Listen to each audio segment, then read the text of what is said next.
आज हम जिस एनिमे को देखने वाले हैं वो रियल लाइफ प्रॉब्लम से रिलेटेड है, जहां एक लड़का 5 लड़कियों के साथ मिलकर अपना एक कैफे शुरू करता है। वो उन सभी लड़कियों की करियर से रिलेटेड जो भी प्रॉब्लम होती है वो उसे भी ठीक करता है। बीच बीच में हमें काफी सारे कॉमेडी सीन्स भी देखने को मिलेंगे, तो ठीक है, ज्यादा टाइम ना खराब करते हुए लेट्स बिगिन। एनिमे की स्टार्टिंग हमारे एमसी कासुकाबे हायातो से होती है, जो वापस अपने घर आता है क्योंकि उसकी ग्रैंड माँ की डेथ हो गई होती है। हायातो का उसकी ग्रैंड माँ के अलावा और कोई नहीं था। पिछले 3 साल से वो यूनिवर्सिटी ऑफ टोक्यो पढ़ाई करने के लिए गया था। हायातो का जो घर था उसके ठीक बाजू में एक कैफे होता है, जिसे हायातो की ग्रैंड माँ चलाती थी। हायातो कैफे को देखकर कहता है 3 साल बीतने के बाद भी ये अभी भी वैसे का वैसा ही है। फिर हायातो अपने रूम में जाकर ये सोचने लगता है कि अब उसे कैफे का क्या करना चाहिए। लेकिन तभी वहाँ पर एक लड़की आती है जिसने सिर्फ पैंट्स और ब्रा पहनी थी। वो हायातो को देखकर जोर से चिल्लाने लगती है। इस तरफ हायातो ये देखकर तुरंत ही कमरे से बाहर निकल जाता है। बाहर से एक और लड़की वर्कआउट करते हुए आती है। पसीने की वजह से वो अपनी पैंट्स निकालने लगती है। ये देखकर हायातो को शॉक लगता है। वो तुरंत ही घर के सारे कमरे चेक करने लगता है। हायातो को सभी कमरों में एक लड़की दिखती है जो अपने कपड़े निकाल रही होती है। ये देखकर हायातो का दिमाग खराब होता है। वो चिल्लाकर कहता है आखिर 5 लड़कियां मेरे घर पर कर क्या रही हैं? तभी वो वर्कआउट वाली लड़की जिसने कुछ भी नहीं पहना था वो स्पीड में आकर हायातो को एक किक मारती है और उसे नॉकडाउन कर देती है। गाइस, एनिमे की स्टार्टिंग ही काफी मसालेदार हुई है। थोड़ी देर के बाद जब हायातो होश में आता है तब उसे सब कुछ पता चलता है कि ये सारी लड़कियां पिछले 1 साल से ग्रैंडमा के साथ कैफे में मेड का काम कर रही हैं। और हायातो की ग्रैंडमा इन सभी लड़कियों को अपनी फैमिली मानती थी। ओका हायातो से कहती है उन लोगों के पास यहाँ रहने के राइट्स हैं। जिसके बाद वो हायातो को यूनिवर्सिटी वापस जाने को कहती है, जिस पर हायातो चिल्लाकर कहता है तुम सभी लोग मेरे घर से बाहर निकलो। जिसके बाद हम उन सभी लड़कियों को कैफे के बाहर बीच के सामने देखते हैं। रिहो कहती है हायातो कैफे को पार्किंग लॉट बनाने जा रहा है, इसीलिए वो हम सबको घर से निकाल रहा है। ये सुनकर ओका गुस्से में कहती है ये लड़का सिर्फ पैसों के पीछे पड़ा है। मुझे तो विश्वास नहीं होता कि ये इसी ग्रैंडमा का पोता है। सभी अपनी अपनी प्रॉब्लम बता रही होती है कि उन लोगों के पास पैसे नहीं हैं। तभी वो बेवकूफ कराटे वाली लड़की जिसका नाम आमी था, वो कहती है मैंने अभी नोटिस किया हायातो ने सिर्फ मुझे ही बिना पैंट्स के देखा। और तो और सबसे बुरी बात ये है कि मैंने किक मारते हुए हायातो को बढ़िया व्यू एंगल दिया। शिरागी की भी सेम यही बात करती है, जिसे सुनकर रिहो को एक बढ़िया आइडिया आता है। वो कहती है हायातो भले ही टफ हो लेकिन वो है तो एक लड़का ही। इतनी सारी क्यूट लड़कियों को देखकर वो जरूर फिसल जाएगा। अगले सीन में हम हायातो की मेमोरीज देखते हैं। जब वो यूनिवर्सिटी जा रहा था तब उसकी ग्रैंडमा के साथ लड़ाई हो गई थी। दूसरी तरफ रिहो हायातो को सेड्यूस करने का प्लान बनाती है। वो सबसे पहले ओका को मेड सूट में हायातो के रूम में भेजती है, लेकिन हायातो को इससे कोई भी फर्क नहीं पड़ता। फिर रिहो अगला अटैक करती है। वो आमी को शॉर्ट्स पहनाकर हायातो के सामने फ्लर्टिंग करने को कहती है, लेकिन इससे भी हायातो को कोई भी फर्क नहीं पड़ता। जब वो सारी मिलकर एक साथ डिनर कर रही होती है तब हायातो ये सब कुछ ध्यान से देखता है। अगले सीन में हायातो बात ले रहा होता है। वो सोचता है वो पैसे कमाने के लिए सिटी गया था ताकि वो बाद में ग्रैंडमा के साथ खुशी से रह सकें। बात लेने के बाद जब वो सोने जा रहा होता है तब वो कैफे के अंदर अकाने को देखता है, जो अपने सॉन्ग्स के लिए लिरिक्स बना रही होती हैं। तभी हायातो अकाने के हाथों में सिगरेट देखता है। वो गुस्से में अकाने पर चिल्लाता है कि वो कैफे में स्मोक नहीं कर सकती, जिस पर अकाने काफी शांति से रिप्लाई करती है कि कैफे ऑलरेडी बंद हो चुका है और ये सिगरेट नहीं चॉकलेट है। जिसे सुनकर हायातो तुरंत ही शर्माते हुए वहाँ से चला जाता है। ये देख अकाने स्माइल करते हुए कहती है कितने क्यूट एक्सप्रेशंस हैं। जब हायातो सोने चला जाता है तब रिहो फिर से एक प्लान बनाती है। वो शिरागिकी को सेके पिला देती है, क्योंकि हर बार सेके पीने के बाद शिरागिकी अपना कंट्रोल खो देती है और अगले दिन वो सब कुछ भूल जाती है कि कल रात उसने सेके भी पी थी। रिहो कहती है शिरागिकी के इतने बड़े बुब्स को देखकर वो जरूर अपने असली रूप में आ जाएगा और उसी टाइम पर वो हायातो का वीडियो कैप्चर कर लेगी, जिसके बाद वो उसे ब्लैकमेल कर सके।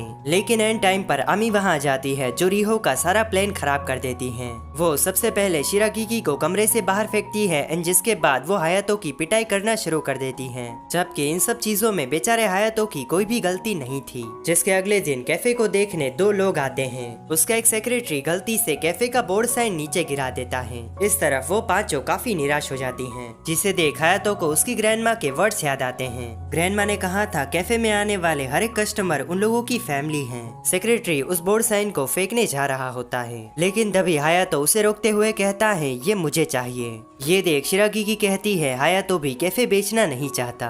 फिर इवनिंग के टाइम ओका हायातो के लिए पिरफ बनाती है जो उसे काफी पसंद है। हायातो बहुत ही ज्यादा निराश होता है, वो तुरंत ही खाने से मना कर देता है। जिस पर ओका कहती है मुझे सिर्फ यही डिश बनानी आती है क्योंकि ये मुझे तुम्हारी ग्रैंडमा ने बनाना सिखाया था, क्योंकि वो चाहती थी उसके जाने के बाद भी कोई ये डिश तुम्हारे लिए बनाए। ओका इतना कहकर वहाँ से चली जाती है, जिसके बाद हायातो पिरफ खाना शुरू करता है। तभी हम हायातो की एक मेमोरी देखते हैं जहाँ पर ग्रैंडमा किसी के सामने पैसों की भीख मांग रही होती है। वो पर्सन ग्रैंडमा को काफी कुछ सुनाता है कि तुम्हें बेकार सा कैफे बेच देना चाहिए। ये सब याद आने के बाद हायातो रोते हुए कहता है मैं यूनिवर्सिटी इसलिए गया था ताकि मैं उन सब कमीनों का मुंह बंद कर सकूं जो भी मेरी ग्रैंडमा को नीचा देखते थे। तभी ओका ये सब कुछ बाहर से सुन लेती है। वो कहती है ये इतना भी बुरा नहीं है।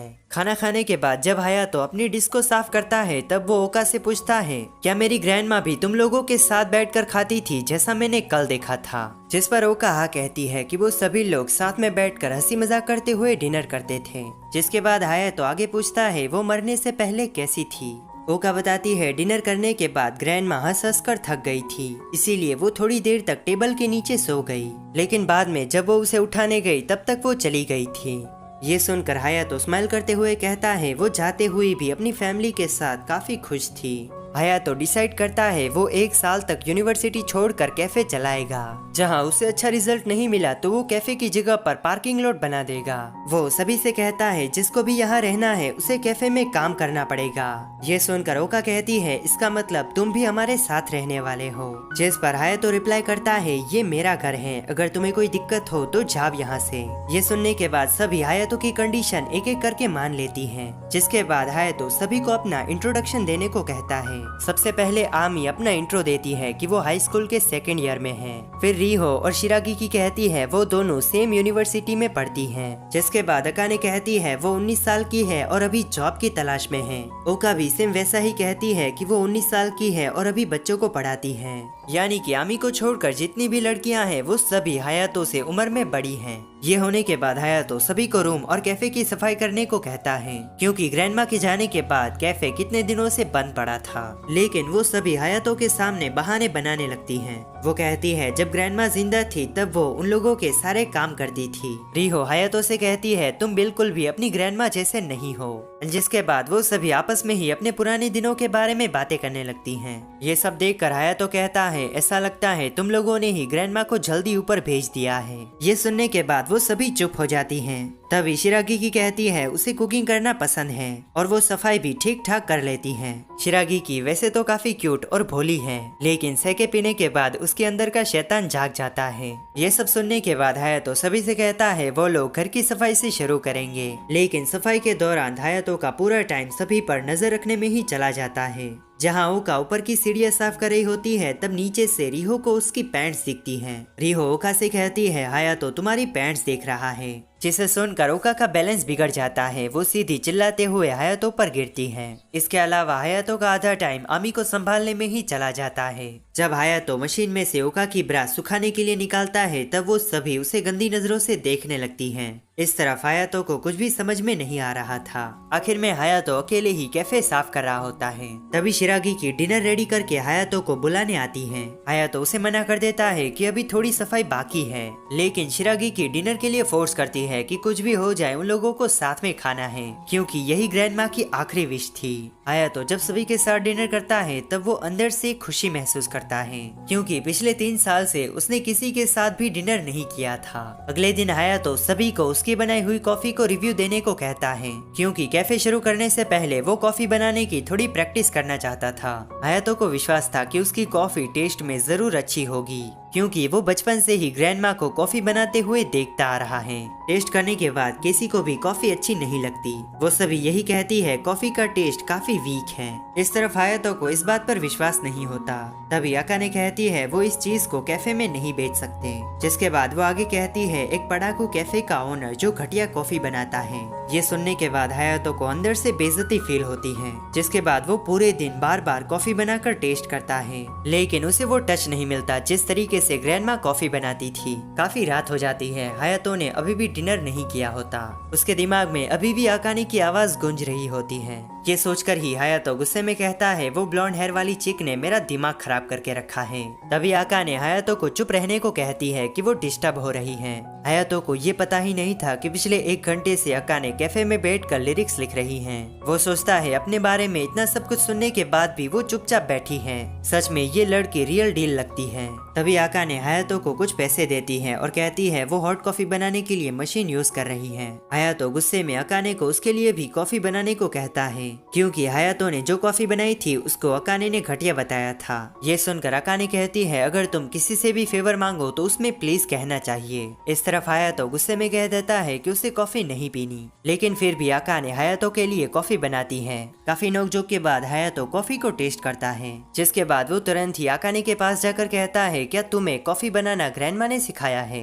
अकाने रिप्लाई करती है हाँ तो क्या हुआ। अकाने के इतना कहते ही हायातो उसे कॉफी बनाना सिखाने को कहता है। ये सुनकर अकाने हायातो की तरफ देखने लगती है। ये देखकर हायातो शर्मा कर कहता है प्लीज क्या तुम मुझे कॉफी बनाना सिखाओगी। तभी हम अकाने की मेमोरी देखते हैं, जहाँ ग्रैंडमा ने हायातो के बारे में एक चीज कही थी कि हायातो को किसी के सामने झुकना और फेवर मांगना पसंद नहीं, लेकिन एंड में वही सामने वाले से माफी मांगता है। और जब ऐसा होता है तब हायातो का फेस काफी क्यूट होता है।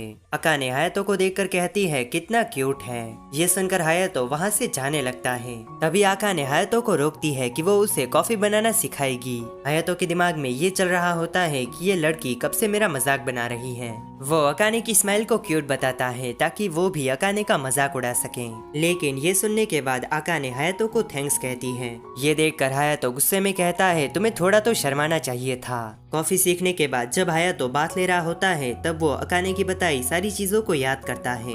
इस तरफ हम अकाने को देखते हैं जिसका पूरा फेस रेड हो चुका होता है। वो हायातो को याद करके कहती है उसे हॉट की जगह कोल्ड कॉफी बनानी चाहिए थी। जिसके अगले दिन हायातो रिहो के साथ सभी बिजनेस पार्टनर से मिलने जाता है जो कैफे को शुगर और कॉफी की सप्लाई करते हैं। हायातो रिहो से कहता है तुम्हें बस चुपचाप मेरे साथ खड़े रहना है, बाकी का सारा काम मैं संभाल लूंगा। लेकिन जब हायातो फैक्ट्री के मैनेजर से मिलता है तब वो बिना रिस्पेक्ट किए बातें करता है और ऐसा लगता है जैसे हायातो के फेस पर कोई एक्सप्रेशंस ही ना हो, जिसकी वजह से सामने वाले को अनकंफर्टेबल फील होता है। ये देखकर रिहो हायातो को साइड करके खुद मैनेजर से बातें करने लगती है। रिहो का जो बोलने का तरीका था उसकी वजह से सभी कॉन्ट्रैक्ट करने के लिए मान जाते हैं। काम पूरा करने के बाद वो दोनों श्राइन पर होते हैं। रिहो कहती है वो दोनों गॉड को रिपोर्ट देने आए हैं, क्योंकि ग्रैंडमा का कहना ये था कोई भी नया काम शुरू करने से पहले हमें गॉड को बताना चाहिए। हायातो रिहो का मजाक बनाता है कि जिस तरीके से तुम दिखावा कर रही थी इतना तो तुम्हें पता ही होगा। ये सुनकर रिहो हायातो से कहती है जिस तरीके से तुम सभी से बातें कर रहे थे क्या तुम इसे बिजनेस कहते हो। बिजनेस कोई आसान चीज नहीं है, तुम्हें अपने शब्दों पर ध्यान रखना होता है और सामने वाले की रिस्पेक्ट करनी होती है। रिहो आगे कहती है जब तुमने रीओपनिंग का डिसीजन लिया तब मैं काफी खुश हो गई थी कि तुम कितने रिजॉल्व हो, लेकिन अब ये देखकर मैं डिसअपॉइंट हो गई। ये सुनकर हायातो कहता है तुमने अभी जो भी कुछ कहा वो सब सच है, मैं इतना भी काबिल नहीं हूँ, लेकिन ऐसा भी नहीं है कि मैं कैफे को रोड पे लाना चाहता हूँ। फिर हायातो रिहो से माफी मांगता है कि वो आगे इन सब चीजों के बारे में ध्यान रखेगा। ये सुनकर रिहो हायातो से थोड़ा अट्रैक्ट हो जाती है। जब हायातो सीढ़ियों से नीचे जा रहा होता है तब रिहो उसे अपनी पैंट दिखाते हुए कहती है माफी मांगना तुम्हारे लिए मुश्किल रहा होगा, इसीलिए ये तुम्हारा रिवॉर्ड है। जिसे देखकर हायातो अपना बैलेंस खो देता है और वो बुरी तरह नीचे गिरता है। ये देखकर रिहो कहती है उसकी किस्मत खराब है, क्योंकि हायातो रिलायबल नहीं है और बहुत ही ज्यादा बॉसी है। वो तुरंत ही अपना फॉर्चून देखती है जिसमें लिखा होता है आपकी रोमांस लाइफ जल्द ही शुरू होने वाली है। कैफे को रीओपन होने में अब सिर्फ 2 ही दिन बचे होते हैं। रिहो देखती है हायातो और ओका अक्सर छोटी छोटी बातों पर झगड़ते हैं, जिसे देखकर वो हायातो को समझाती है कि वो ओका से दोस्ती कर लें, क्योंकि हायातो अब कैफे का ओनर है। अगर वो हर एक छोटी बातों पर अपने एम्प्लॉय के साथ बहस करेगा तो उसकी इमेज डाउन हो जाएगी। रिहो के समझाने के बाद हायातो ओका के साथ एक अच्छे रिलेशन बनाने की ट्राई करता है, लेकिन जिस तरीके से वो ये करता है ओका और भी ज्यादा गुस्सा हो जाती है। हायातो इस पूरे दिन ओका के बारे में कोई ऐसी चीज जानने की कोशिश करता है जिसमें वो उसकी तारीफ कर सके, लेकिन पूरा दिन बीत जाता है। हायातो को ऐसा कुछ भी पता नहीं चलता। वो गुस्से में कहता है उसने डिनर के वक्त ओका की तारीफ करने के लिए ऐसा कहा कि सलाद के अलावा सब कुछ अच्छा बना है, लेकिन उसे ये बात पता नहीं थी कि सिर्फ सलाद ही ओका ने बनाया था। वो चिल्लाकर कहता है सलाद में विनेगर की जगह पर वाइन कौन डालता है, जिसके बाद हायातो परेशान होकर कहता है वो आखिर किस चीज में ओका की तारीफ करें। जब हायातो सोने जा रहा होता है तब वो गलती से ओका को मेड कॉस्ट्यूम में देख लेता है। हायातो के पूछने पर ओका बताती है ये कॉस्ट्यूम पहनकर वो सभी कैफे में काम करेगी, क्योंकि ग्रैंडमा ने कहा था ये कॉस्ट्यूम उन सभी पर क्यूट लगता है। ये बात जानकर हायातो कुछ ज्यादा दिलचस्पी नहीं दिखाता और कह देता है तुम जरा तो अच्छी दिखोगी। ये सुनकर ओका गुस्से में कहती है क्या तुम मेरा मजाक बना रहे हो। ये सुनकर हायातो को लगता है कि अब वो बुरी तरह फंस गया है। वो किसी तरह ओका की तारीफ करने की कोशिश करता है, लेकिन वो लगातार सिर्फ यूनिफॉर्म के बारे में ही अच्छी बातें कहे जाता है। हायातो के अंदर से आवाज आती है कि अब ओका उसे नहीं छोड़ेगी, लेकिन शॉकिंगली ओका हायातो को थैंक्स कहती है कि ये सारे यूनिफॉर्म उसने ही बनाए हैं। वो आगे कहती है ग्रैंडमा ने कहा था कि हायातो का मुंह काफी चलता है, लेकिन वो कभी भी झूठ नहीं बोलता। जिसे सुनकर हायातो सोचता है इन सभी लड़कियों को मेरी ग्रैंडमा की बातों पर इतना विश्वास क्यों है। तभी ओका हायातो से कहती है तुम्हारी कॉफी भी आजकल अच्छी बनने लगी है। ये सुनकर हायातो काफी खुश हो जाता है, लेकिन तभी वहाँ पर शिरागी की आ जाती है। देखने से वो काफी ड्रंक होती है और वो हायातो को इधर उधर छूने लगती है। हायातो सोचता है क्या ये सलाद में वाइन डालने की वजह से तो नहीं हुआ। तभी वहाँ पर आमी आ जाती है और वो उन दोनों की फोटो खींचने लगती है और कहती है कि ये कल शिरागी को दिखाने के लिए कि वो कितनी हेंटाई है। इस तरफ ओका हायातो पर गुस्सा करती है कि ऐसे अजीब फेस बनाना बंद करो। जिसके अगले दिन हायातो शेयर मार्केट देख रहा होता है। उसी बीच आमी अपने दोनों हाथों में डंबल्स लेकर हायातो को काफी परेशान करती है। हायातो गुस्से में आकर आमी को कॉफी लाने को कह देता है। तभी उतने में वहाँ पर शिरागी की हायातो को बुलाने आ जाती है। दरअसल आज इन दोनों को सभी कस्टमर की यहाँ इनविटेशन देने जाना है कि कल से वो लोग कैफे फिर से शुरू कर रहे हैं। काम पूरा करने के बाद हायातो सभी से कहता है कि कल से वो लोग कैफे शुरू कर रहे हैं। ये सुनकर वो सभी खुश होते हुए हायातो की तारीफ करती हैं कि हायातो ने कैफे फिर से शुरू करने में काफी मेहनत की है। जब सभी लोग काफी खुश होते हैं तब हम आमी को देखते हैं जो चुपचाप बैठी होती है। ये देखकर ओका उससे रीजन पूछती है क्योंकि ऐसी चीजों में आमी सबसे ज्यादा चिल्लाती है। जब सभी लोग आमी की तरफ देखते हैं तब वो खुश होने का नाटक करती है। तभी हायातो उन सभी को उन लोगों की पेमेंट देता है, जिसे देखकर अकाने हायातो को कहती है कि तुम्हें अभी पैसे देने की जरूरत नहीं है, क्योंकि अभी हमारे पास फंड्स की कमी है और वैसे भी कैफे शुरू नहीं हुआ है। ये सुनकर हायातो कॉन्फिडेंट के साथ अकाने को बताता है कि वो हाई स्कूल टाइम से ही स्टॉक में इन्वेस्ट करता आ रहा है और हाल ही में ही स्टॉक के प्राइस काफी बढ़ रहे हैं, तो उसी चिंता करने की जरूरत नहीं है। ये सुनकर ओका को अच्छा नहीं लगता, लेकिन तभी शिरागी की कहती है कि ये तो उन लोगों के लिए और भी आसान हो जाएगा। रिहो जल्दी से अपने पैसे गिनकर कहती है कि सिर्फ 20,000 येन ही है, जिस पर हायातो गुस्से में कहता है कि तुम्हें ज्यादा से ज्यादा इतने ही मिल सकते हैं। जिसके बाद शाम को हायातो ऐसे ही शोर पर बैठा होता है। वो कहता है अच्छी बात यह है कि वो पांचों लड़कियां उसके साथ काम करने के लिए मान गई। अगर ऐसा नहीं होता तो वो सभी कभी भी कैफे नहीं चला पाते। तभी उतने में वहाँ पर आमी आती है जो सीरियस वॉइस में कहती है ऐसा इसलिए हुआ क्योंकि हम सभी तुम्हें पहले से ही जानती हैं और तुम भी काफी टाइम से हमारी फैमिली का एक मेंबर हो। जिसे सुनकर हायातो सोचता है ग्रैंडमा ने इन लड़कियों को मेरे बारे में इसलिए बताया क्योंकि ग्रैंडमा को लगा होगा कि अब वो मुझे दोबारा नहीं देख पाएगी। जिसके बाद हायातो आमी की तरफ देखकर कहता है ये इतने भी बेवकूफ नहीं है जितना मैंने सोचा था। तभी आमी अपनी पुरानी वॉइस में कहती है कि ऐसा इसलिए हो पाया क्योंकि मेरे जैसी शांत लड़की तुम्हारे आसपास है। जिसके बाद वो हायातो से कहती है तुम्हें तो मेरा शुक्रगुजार होना चाहिए। इस तरफ हायातो थैंक्स कहते हुए सोचता है मैं बिल्कुल सही था, ये एक नंबर की बेवकूफ है। तभी आमी जाते हुए फिर से सीरियस होकर कहती है जो चीजें हमारे लिए कीमती हो वो आसानी से टूट जाती हैं और अगर हायातो तुम्हारी कोई कीमती चीज मेरी गलती की वजह से टूट जाए तो मैं तुमसे माफी मांगती हूँ। इस तरफ हायातो को समझ में नहीं आता कि आखिर आमी कहना क्या चाहती है। तभी हायातो घर पहुँचते ही देखता है उसका लैपटॉप और फोन बुरी तरीके से टूट चुका है। तभी हमें दिखाया जाता है आमी हायातो के लिए कॉफी ले जा रही थी। उसने कॉफी ले जाते वक्त अपने दोनों हाथों में डंबल्स कैरी करके रखे थे। जब वो हायातो के रूम में पहुंचती है तब उसके हाथों से गलती से डंबल छूट जाते हैं और वो सीधा जाकर लैपटॉप और फोन पर ही गिरते हैं। ये देखकर हायातो गुस्से में कहता है इसीलिए तुम लंच के टाइम भी काफी चुपचाप बैठी थी। तभी उतने में वहाँ पर शिरागी की आती है जो हायातो से कहती है तुमने जिस कंपनी के स्टॉक खरीदे थे वो अभी बैंकक्रप्ट हो गई है। वो हायातो से कहती है तुमने जरूर अलग अलग कंपनी के स्टॉक खरीदे होंगे ताकि रिस्क कम हो। इस तरफ हायातो के पूरे फेस पर पसीने छूट जाते हैं। वो कहता है उसने पहले ऐसा ही किया था, लेकिन अभी उसे कैफे चलाने के लिए फंड्स की जरूरत थी, इसीलिए उसने सारे स्टॉक इसी कंपनी के खरीद लिए थे। हायातो कहता है अगर मैंने अभी पैसे नहीं निकाले तो हम जीरो बैलेंस पर आ जाएंगे। हायातो को इतना परेशान देख आमी अपने बुक्स दिखाते हुए कहती है अब इतना भी परेशान मत हो और इसे छू कर देखो।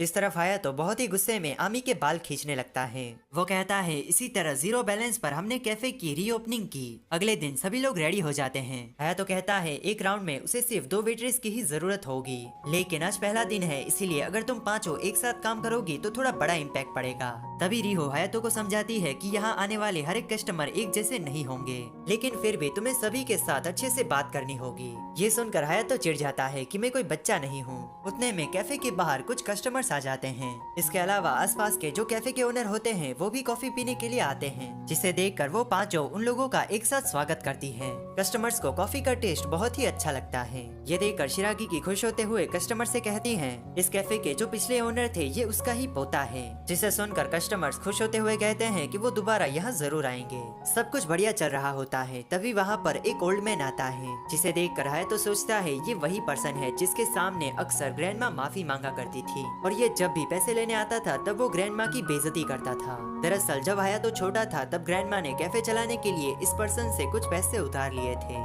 आते ही वो हायातो से बदतमीजी करने लगता है, लेकिन फिर भी हायातो किसी तरह अपने गुस्से को शांत रखता है। इस तरफ आमी कहती है कि अगर हायातो कोई गलती करेगा तो वो उसे संभाल लेगी। हायातो उस ओल्ड मैन का शुक्रिया अदा करता है कि उसने पास्ट में ग्रैंडमा की काफी मदद की थी। तभी वो ओल्ड मैन हायातो को गुस्से में कहता है, जब तुम किसी का शुक्रिया अदा करो तब झुकना चाहिए। जिसके बाद वो कहने लगता है, तुम्हारी ग्रैंडमा जब ऐसे झुका करती थी तब मुझे देखना काफी पसंद था, शायद कॉफी से भी ज्यादा मुझे ये चीज काफी पसंद थी। जिसके बाद वो अफसोस दिखाते हुए कहता है, काश तुम्हारी ग्रैंडमा थोड़ा लंबा जी पाती। ये सब सुनकर हायातो को बहुत ही ज्यादा गुस्सा आ जाता है। इस तरफ वो पांचों एक साथ उस ओल्ड मैन पर अटैक कर देती हैं। जिसे रोकते हुए हायातो उस ओल्ड मैन से कहता है कि आज सुबह से हमारे कैफे में एक कॉकरोच घूम रहा है, देखकर लगता है वो आप ही के टेबल पर हैं। इस तरफ वो ओल्ड मैन काफी डर जाता है और कहता है, खाने में कॉकरोच, क्या तुम ऐसे बिजनेस चलाओगे? जिसके बाद वो शिरागी का स्कर्ट दिखाते हुए कहता है, कपड़े तो ऐसे पहनाए हैं जैसे कोई ब्रोथल हो। तभी हायातो उसका हाथ पकड़ लेता है और कहता है, मैं अपना मन बदलूं उससे पहले यहाँ से चले जाओ, नहीं तो मैं तुम पर सेक्सुअल हरेसमेंट के चार्जेस लगा दूंगा।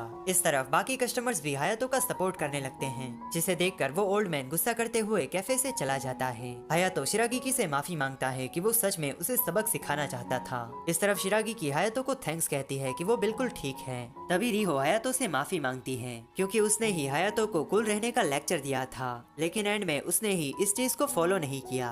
वो खुश होते हुए हायातो से कहती है, मुझे पता चल गया तुम इस चीज को लेकर कितने सीरियस हो।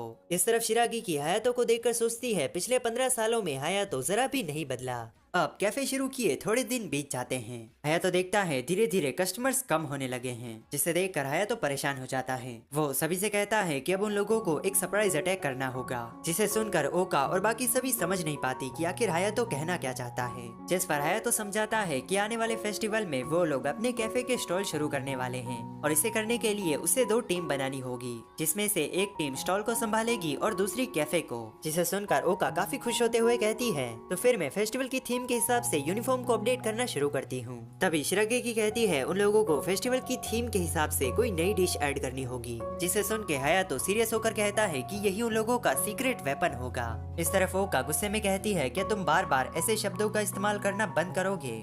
सब डिसाइड होने के बाद ओका यूनिफॉर्म को अपडेट करने लगती है। वो शोल्डर पर एक्स्ट्रा फ्रिल ऐड करती है और चेरी ब्लॉसम फ्लावर की हेयर बैंड्स बनाती है। इसे देखकर आमी खुश होते हुए ओका की तारीफ करती है और कहती है, क्या वो हेयर बैंड्स में मिसाइल भी ऐड कर सकती है? दूसरी तरफ हायातो और शिरागी अलग अलग कुकीज ट्राई कर रहे होते हैं। शिरागी को हायातो के इतने करीब देख रिहो जेलस हो जाती है। वो हायातो से कहने लगती है कि वो भी कुछ काम करना चाहती है। रिहो हायातो को काफी परेशान कर रही होती है, इसीलिए हायातो रिहो को मस्का लगाता है और कहता है, तुमसे अच्छा मैनेजमेंट का काम और कोई भी नहीं कर सकता। इसे सुनकर रिहो खुश होते हुए वहाँ से चली जाती है। इससे हमें इतना तो क्लियर होता है कि रिहो हायातो को पसंद करने लगी है, और दूसरी कोई लड़की हायातो के करीब आए तो उसे अच्छा नहीं लगता।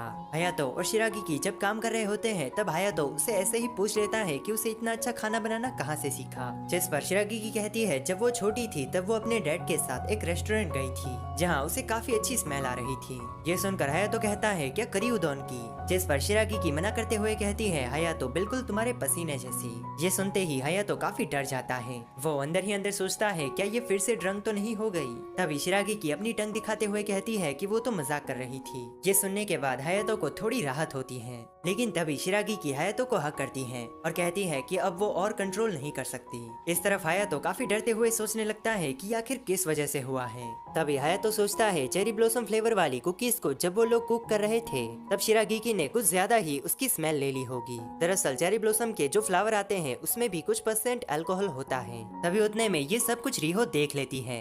वो हायातो से कहती है, तुम नए मेन्यू पर काम कर रहे हो ये झूठ बोलकर शिरागी को ड्रंक करके बस उसके साथ मजे कर रहे हो। तभी शिरागी अपने कपड़े निकाल कर हायातो के पीछे पड़ जाती है। हायातो ऐसे करते हुए घर का एक पूरा चक्कर लगा लेता है। रात को जब वो कॉफी की प्रैक्टिस कर रहा होता है तब वो अकाने से कहता है, आज पूरा दिन बिताने के बाद भी उन लोगों को मेन्यू नहीं मिला है। तभी अकाने हायातो को एक मेन्यू दिखाती है और कहती है ये मैंने और ग्रैंडमा ने मिलकर स्प्रिंग के लिए डिसाइड किया था। वो आगे हायातो से कहती है आज सुबह तुम कोई सीक्रेट वेपन और सरप्राइज अटैक करने के बारे में कह रहे थे। अब तुम जिस तरीके से कह रहे थे मेरी बोलने की हिम्मत ही नहीं हुई। ये सुनकर हायातो शर्मिंदा हो जाता है। वो अकाने से कहता है प्लीज मुझे वो मेन्यू देखने दो, मैं उसे यूज करूंगा।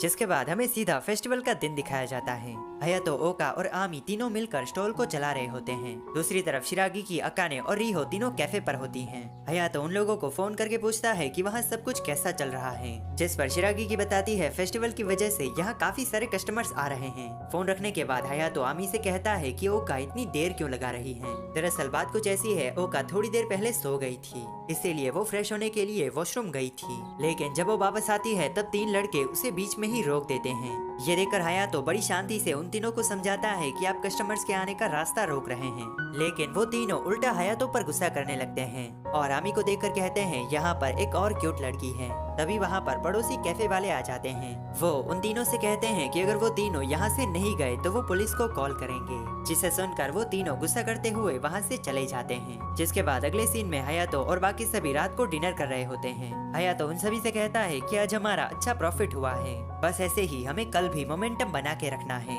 लेकिन अगले दिन जब हायातो और बाकी सभी तैयार होकर अपने स्टॉल पहुंचते हैं तो वो देखते हैं कि उन लोगों के स्टॉल को किसी ने कचरे से भर दिया होता है। पड़ोसी कैफे वाले कहते हैं कि ये जरूर फुआ के पोते का काम होगा जो कल आया था। वो अपने ग्रैंडपा का नाम इस्तेमाल करके ये सब कुछ कर रहा है। फुआ नाम सुनते ही हायातो सोचता है ये तो वही ओल्ड मैन है। जिसके बाद हायातो उन सभी से कहता है कि वो अपना स्टॉल यहाँ से हटा रहे हैं, क्योंकि हायातो नहीं चाहता था कि उसकी वजह से बाकी स्टॉल वालों को परेशानी आए।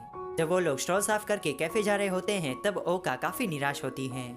वो कहती है ये मेरी गलती है क्योंकि मैं ही उन तीनों को स्टॉल पर लाई थी। इसके अलावा मैं काम के टाइम पर भी सो गई। ये सुनकर हायातो ओका से कहता है इसमें कोई भी बुरी बात नहीं है, क्योंकि तुमने पिछली पूरी रात जग कर यूनिफॉर्म को डिजाइन किया था। जिसके बाद हायातो ओका से कहता है मैंने ऐसा थोड़ी कहा कि हम अपनी स्टॉल को बंद कर रहे हैं, मैंने सिर्फ इतना कहा है कि हम अपनी स्टॉल को उस जगह से हटा रहे हैं। जिसके बाद हायातो ओका से कहता है कि हम लोग काउंटर अटैक करेंगे जिस चीज में मुझे तुम्हारी जरूरत है। जिसके अगले सीन में हम उन तीनों को स्टोरेज रूम में देखते हैं जहाँ एक पुरानी कार्ड को ओका सजा रही होती है। हायातो कहता है कैफे शुरू करने से पहले ग्रैंडमा इसे ही चलाया करती थी। जिसके बाद हायातो आगे कहता है उन लोगों को कार्ड चलाने की परमिशन मिल गई है, अब सिर्फ एक काम बचा है जिसे आमी के अलावा और कोई भी नहीं कर सकता। ये कहते ही हमें सीधा इवनिंग का टाइम दिखाया जाता है जहाँ हायातो और ओका रिवर के सामने अपना कार्ड चला रहे होते हैं। ओका देखती है काफी सारे कस्टमर्स आ रहे हैं, जिसे देखकर वो हायातो से कहती है इतने सारे कस्टमर्स आ कहाँ से रहे हैं और थोड़ी देर में हमारी सप्लाईज भी खत्म हो जाएगी। हायातो खुश होते हुए कहता है ये रीहो का कमाल है, वो ऑनलाइन जिसके साथ भी चैट कर रही है उसे हमारे कार्ड के बारे में बता रही है। तभी उतने में आमी दौड़ते हुए सप्लाई लेकर आती है, जिसे देखकर ओका सरप्राइज होते हुए कहती है तुम इतनी दूर से दौड़ कर आई हो। आमी कहती है उसके पास कोई खास स्किल नहीं है, सिर्फ स्ट्रेंथ ही है जिसमें वो हायातो की मदद कर सकती है। इसीलिए हायातो उसे कैफे जितनी बार भी जाने को कहेगा वो उतनी बार जाएगी। तभी कुछ कस्टमर्स ओका को देखकर कहते हैं कि इस मेड का कॉस्ट्यूम काफी क्यूट है, जिसे सुनकर हायातो उन कस्टमर्स के सामने ओका की तारीफ करता है और कहता है आज भले ये मेड का काम कर रही हो, लेकिन मुझे उम्मीद है ये फ्यूचर में एक बढ़िया डिजाइनर बनेगी। ये सुनकर ओका शर्मा जाती है और उसका पूरा फेस रेड हो जाता है। काम खत्म करने के बाद जब वो लोग वापस जा रहे होते हैं तब हायातो की मुलाकात फिर से फुआ के पोते से हो जाती है। वो हायातो को देखकर हंसते हुए कहता है तुम लोगों की किस्मत काफी खराब थी जो तुम लोगों का पाला मुझसे पड़ गया। तभी हायातो उन लोगों के पास जाकर कहता है किसी की प्रॉपर्टी को नुकसान पहुंचाना एक क्राइम होता है। ये सुनकर फुआ के पोते को अच्छा नहीं लगता।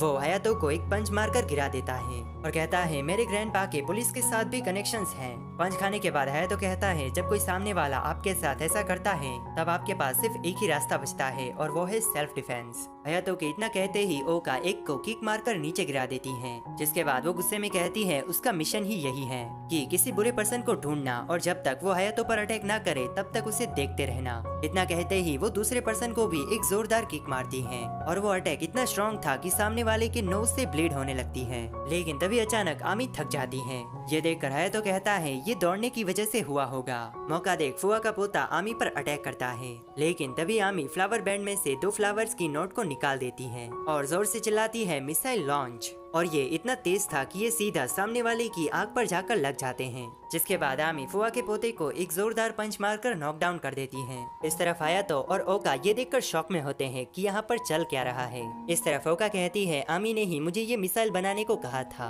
लेकिन मैंने सोचा नहीं था कि आमी इसका ऐसे इस्तेमाल करेगी। तभी वो पहले वाले दो उठकर कहते हैं कि ये लड़की इतनी स्ट्रॉन्ग कैसे है, जिसे देखकर हायातो उन लोगों को डराते हुए कहता है, तुम लोगों की किस्मत अच्छी है जो तुम्हारे सामने आमी लड़ रही है। जिसके बाद वो ओका को दिखाते हुए कहता है कि सबसे पावरफुल वुमन तो यहाँ खड़ी है, ये हमारी फीमेल गैंग की सबसे स्ट्रॉन्ग लीडर मैड डॉग है। अगर तुम लोगों ने इसे गुस्सा दिला दिया तो ये तुम्हारी हड्डियां तोड़कर तालाब में डाल देगी। इस तरफ ओका एम्बेरस होते हुए कहती है, तुम मैड डॉग किसे कह रहे हो। ये सुनकर वो तीनों डर कर वहाँ से भाग जाते हैं। ये देख कर हायातो कहता है, अब ये लोग हमें परेशान नहीं करेंगे, इन केस कुछ बुरा हो इसके लिए मैंने वॉइस रिकॉर्डिंग भी कर ली थी। ये देख कर ओका गुस्से में कहती है, अगर तुम्हें यही करना था तो फिर तुम्हें मार खाने की क्या जरूरत थी। जिस पर हायातो बताता है कि अगर वो चुपचाप खड़ा रहता तो वो लोग उसकी कार्ड तोड़कर चले जाते, जबकि कार्ड को डिजाइन करने में तुमने काफी मेहनत की थी। जिसके बाद हायातो ओका से कहता है, तुम्हारी मेहनत को मैं ऐसे ही बर्बाद होते हुए भला कैसे देख सकता।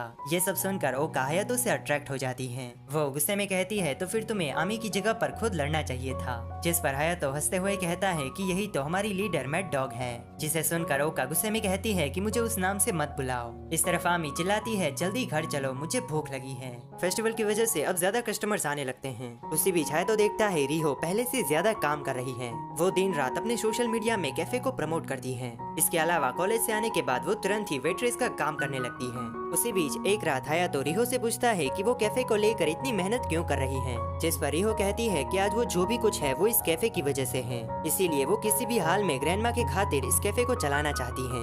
ये सुनकर हायातो रिहो से कहता है, तुम्हारी बात सच है, लेकिन तुम हमेशा ही ऐसे काम नहीं कर पाओगी, और वैसे भी ज्यादा काम के मैं तुम्हें एक्स्ट्रा पैसे नहीं दे सकता, इसीलिए तुम जैसे नॉर्मली काम करती हो बस वैसे ही करो। ये सुनकर रिहो को लगता है कि हायातो उसे यूजलेस कह रहा है। एंड तभी हम रिहो की एक मेमोरी देखते हैं, जहाँ पर रिहो की मॉम उसे कहती है, तुम्हें देखकर मुझे शर्म आती है, तुम किसी काम की नहीं हो। ये चीज देखकर रिहो इमोशनल हो जाती है। वो हायातो से कहती है कि अगर वो लोग मेहनत नहीं करेंगे तो फिर उसे कौन बचाएगा। ये देखकर हायातो रिहो को समझाता है, कैफे का ओनर वो है, इसीलिए कैफे के साथ आगे जो भी कुछ होगा वो उसे संभालना है। हायातो रिहो से कहता है, तुम्हें अपनी लाइफ में जो भी कुछ करना हो वो तुम करो, क्योंकि इसी वजह से तुम कॉलेज जा रही हो। ये सुनकर रिहो रोने लगती है, क्योंकि ग्रैंडमा ने जो उसे कहा था सेम वही हायातो उसे कह रहा था। हायातो रिहो के सर पर हाथ सहलाते हुए कहता है, तुम्हें चिंता करने की जरूरत नहीं है, मैं हमेशा तुम्हारे पीछे खड़ा रहूंगा। ये देखकर रिहो गुस्सा करते हुए कहती है, मुझे कोई बच्ची मत समझो, मैं तुमसे 2 साल बड़ी हूँ। तभी हायातो मजाक करते हुए कहता है, आखिर में मैं एक यूनिवर्सिटी स्टूडेंट जो हूँ। हायातो के जाने के बाद रिहो ब्लश करते हुए कहती है, मैंने जितना सोचा था हायातो उससे ज्यादा रिलायबल है। जिसके अगले दिन हायातो सभी से कहता है, उन लोगों का फेस्टिवल इवेंट सक्सेस रहा, बस इसी चीज को और बढ़ाने के लिए वो लोग एक नई स्ट्रेटेजी लॉन्च करेंगे। जिसे सुनकर ओका कहती है, ये फिर से शुरू हो गया। तभी आकाने वहाँ से जाने लगती है, ये कहते हुए कि उसे आज अपना कुछ काम करना है, और वैसे भी आज उन लोगों की छुट्टी है तो वो सारा बिजनेस का काम ओनर पर छोड़ती है। उसके जाने के बाद ओका और रिहो हायातो से कहती है, आकाने उसके बैंड की गिटार वोकलिस्ट है, लेकिन उन लोगों ने आज तक आकाने का कॉन्सर्ट नहीं देखा है। पूछने पर आकाने मना कर देती है कि उसका बैंड इतना भी कुछ खास नहीं है। ये सुनकर रिहो कहती है, आकाने जरूर कोई गंदे बिजनेस में जुड़ी होगी। ये सुनकर सभी को एक ही इमेज दिमाग में आती है, सिर्फ आमी को छोड़कर। हायातो गुस्से में कहता है, उसका बैंड सच में कोई खास नहीं होगा। उसी बीच शिरागी को हायातो से कहती है, उन लोगों को नए टोस्टर की जरूरत है। हाँ गाइस, जिसका नाम शिरागी की नहीं बल्कि शिरागी को है। मैंने प्रोनाउंस करने में ये चीज अभी नोटिस की। तो ठीक है, अब कहानी में आगे बढ़ते हैं। जिसके बाद हमें सीधा इवनिंग का टाइम दिखाया जाता है। हायातो सिटी से टोस्टर लेकर घर की साइड जा रहा होता है। उतने में वो कोई मूवी देखने के बारे में सोच रहा होता है। उसी बीच वो 2 लड़कियों को बातें करते हुए सुनता है कि अकाने बहुत ही बढ़िया गाती है, वो फ्यूचर में जरूर फेमस होगी। लेकिन फिर भी हायातो इस बात को इग्नोर कर देता है और कहता है वो कौन सी मूवी देखेगा। जिसके बाद हम कॉन्सर्ट हॉल देखते हैं, जहाँ अकाने स्टेज पर पूरी एनर्जी के साथ गा रही होती है। अकाने जिस तरीके से गा रही होती है, सभी लोग उसे चेयर करने लगते हैं। ये सॉन्ग मुझे भी काफी अच्छा लगा। अगर आपको ये सुनना हो तो इसका लिंक डिस्क्रिप्शन में है। उसी बीच हम कॉन्सर्ट हॉल में हायातो को देखते हैं। वो ये सब देखकर जरा सी स्माइल पास करता है। शो पूरा होने के बाद जब अकाने घर जा रही होती है, तब हायातो उसे रोकते हुए कहता है, मेरे साथ डिनर का सामान लेने चलोगी। जिसके बाद हायातो अकाने को सारी बात समझाता है कि वो यहाँ पर सिर्फ टोस्टर लेने आया था। जिसके बाद वो हंसते हुए अकाने से कहता है, जाते हुए मैंने एक कॉन्सर्ट देखा, मुझे लगा नहीं था कि ये तुम्हारा ही बैंड होगा। ये सब सुनकर अकाने का पूरा फेस रेड हो जाता है। जाते हुए हायातो अकाने को काफी परेशान करता है। वो अकाने से कहता है, जब मैंने तुम्हारे लिरिक्स सुने तब मुझे पता चला कि तुम्हारी लाइफ में भी ड्रीम और पैशन जैसी चीजें हैं। इस तरफ अकाने अपना फेस छुपाते हुए कहती है, मुझे तो मर जाना है। ये देखकर हायातो कहता है, मैं तुम्हारा मजाक नहीं उड़ा रहा। एंड फिर वो अकाने के करीब जाकर कहता है, मैं इसके बारे में किसी को भी नहीं बताऊंगा, इसीलिए तुम्हें चिंता करने की जरूरत नहीं है। जिसके बाद वो खुश होते हुए कहता है, तुम्हें परेशान करने के मुझे ऐसे मौके बार बार कहाँ मिलते हैं। दूसरी तरफ हम आमी को देखते हैं, जिसकी बैटरी 20% तक पहुंच चुकी होती है, क्योंकि उसे काफी तेज भूख लगी होती है। जिसके बाद हायातो अकाने से पूछता है कि वो इस बात को छुपा कर क्यों रखना चाहती है, जबकि वो सभी उसका शो देखने के लिए इतनी एक्साइटेड हैं। जिस पर अकाने कहती है, उसे पेरेंट्स डे जैसा फील होता है। थोड़ी देर के बाद हायातो कहता है, ड्रीम होना तो अच्छी बात है, जब तक तुम एक म्यूजिशियन की लाइफ नहीं जीने लगती तब तक मैं इस कैफे को चलाए रखूंगा। ये सुनकर अकाने निराश होते हुए कहती है, ये इतना भी खास नहीं है, मैं बस अपना टाइम पास करने के लिए ये कर रही हूँ। ये सुनकर हायातो अकाने की तरफ देखकर कहता है, तुम झूठ बोल रही हो, क्योंकि जो भी म्यूजिक को सीरियसली नहीं लेता उसके सॉन्ग कभी भी लोगों के दिलों को नहीं जीत पाते। अकाने कहती है, तुम्हें ये सब कैसे पता? तभी हायातो सीढ़ी दिखाते हुए कहता है, क्योंकि इन सॉन्ग ने मेरा दिल जीत लिया। ये देखकर अकाने निराश होते हुए कहती है, तुम्हें मेरे लिए ये सब कुछ करने की जरूरत नहीं थी। तभी हायातो सीरियस होकर कहता है, मैं कोई बेवकूफ नहीं हूँ, कैफे का क्या होगा वो तो मुझे भी नहीं पता, तो फिर मैं भला ऐसी चीजों पर खर्चा क्यों करूंगा जिसका कोई मतलब ही ना हो। ये सुनकर अकाने स्माइल करते हुए कहती है, सुनकर अच्छा लगा। ये सुनकर हायातो गुस्से में कहता है, ये बात तो ठीक है, लेकिन तुम्हें अपने बैंड का नाम बदलने की जरूरत है। वो कहता है, मुझो वाली लड़कियां, ये नाम कैसा है? जिस पर अकाने तुरंत ही मना करती है कि वो भला ऐसा नाम क्यों रखे। जिसके अगले दिन काम के बीच अकाने हायातो से पूछती है, तुम्हें कौन सा सॉन्ग अच्छा लगा? जिस पर हायातो अकाने से कहता है, इसके बारे में हम बाद में बात करेंगे, अभी काम पर ध्यान दो। इस एक्सीडेंट को बीते अब पूरा एक हफ्ता हो चुका होता है। आज सभी के पास फ्री टाइम है और कैफे भी बंद है। दूसरी तरफ हायातो भी कैफे का कुछ सामान और फिल्टर्स खरीदने के लिए गया होता है। रिहो खुश होते हुए कहती है, आज काफी शांति भरा दिन है और उन लोगों को कैफे शुरू किए पूरे 2 महीने होने वाले हैं। तभी अकाने सभी से कहती है, क्या मैं तुम लोगों से एक सजेशन ले सकती हूँ? वो कहती है, मेरी फ्रेंड का बैंड है, वो लोग अपना नाम चेंज करके मुछो वाली लड़कियाँ रखना चाहते हैं। जिसे सुनकर रिहो और ओका काफी अजीब रिएक्शन देती है। रिहो कहती है, ये नाम तो याद रखने में काफी आसान लगता है। ये देखकर अकाने कहती है, मैंने अपनी फ्रेंड को कहा है कि उसे नाम बदलने की जरूरत नहीं है। जिसके बाद रिहो टॉपिक बदलते हुए कहती है कि अगर ये कैफे 1 साल के बाद भी ऐसे ही चलता रहा तो उन सबका क्या होगा, क्योंकि उन्हें कभी न कभी तो ये जगह छोड़कर जाना ही होगा। ये सुनकर शिराकी को कहती है, ये हो सकता है कि हायातो एक नया पार्ट टाइमर हायर कर ले, या फिर वो शादी करके अपनी वाइफ को ही यहाँ ले आए। वाइफ सुनते ही सभी लोगों को शौक लगता है। रिहो और ओका हंसते हुए कहने लगती है कि भला हायातो से कौन लड़की शादी करेगी। उन लोगों की बातें सुनकर अकाने कहती है कि शायद मैं हायातो से शादी कर सकती हूँ। ये सुनते ही सभी लोग अकाने की तरफ लगातार देखने लगते हैं। तभी अकाने बड़ी शांति से कहती है, मैं तो मजाक कर रही थी। ये सुनकर रिहो और ओका दोनों अकाने पर टूट पड़ती है कि वो किस बात पर मजाक कर रही थी, क्योंकि अकाने इस टाइप की लड़की नहीं है कि वो ऐसे ही कुछ भी बोल दें। लेकिन तभी आमी सबका ध्यान अपनी तरफ खींचते हुए कहती है, वो और हायातो किसी दिन इस टाउन को बचाएंगे। और इतना कहकर वो दौड़ते हुए टेबल के चक्कर लगाने लगती है। तभी उतने में हायातो दरवाजा खोलते हुए कहता है, मैं तुम लोगों के लिए केक लाया हूँ। लेकिन आमी दौड़ते हुए सीधा हायातो के सर पर मारती है। ये होने के बाद आमी काफी डर जाती है। वो हायातो से क्यूट वॉइस में कहती है कि अब ऐसे डरावना फेस बनाना बंद करो, और क्या तुम्हें इन दोनों को छूकर देखना है? इस तरफ हायातो चिल्लाते हुए आमी के पीछे पड़ जाता है। उन दोनों को ऐसे लड़ते हुए देख रिहो कहती है, एक और शांति से भरा दिन। सीन शिफ्ट होता है। ओका और आमी समुद्र के किनारे होते हैं। आमी अपने हाथों से अटैक करते हुए जोर से चिल्लाती है, हादोकेन। जिसके बाद वो ओका से पूछती है, ये मेरा नया अटैक तुम्हें कैसा लगा? इस तरफ ओका, जिसे कुछ भी समझ में नहीं आता, वो कहती है, आखिर हादोकेन है क्या? ये सुनकर आमी भी अपना सर खुजाने लगती है कि ये तो मुझे भी नहीं पता। तभी दूसरी साइड हम अकाने को देखते हैं, जो अपने फ्रेंड से कहती है, अगर हम अपनी बैंड का नाम चेंज करके मुछो वाली लड़कियां रख ले तो कैसा रहेगा? जिस पर वो दोनों साफ मना करती है कि उन लोगों का जो अभी नाम है वही ठीक है। उसी बीच अकाने को किसी का फोन आता है, जिसे वो नहीं उठाती।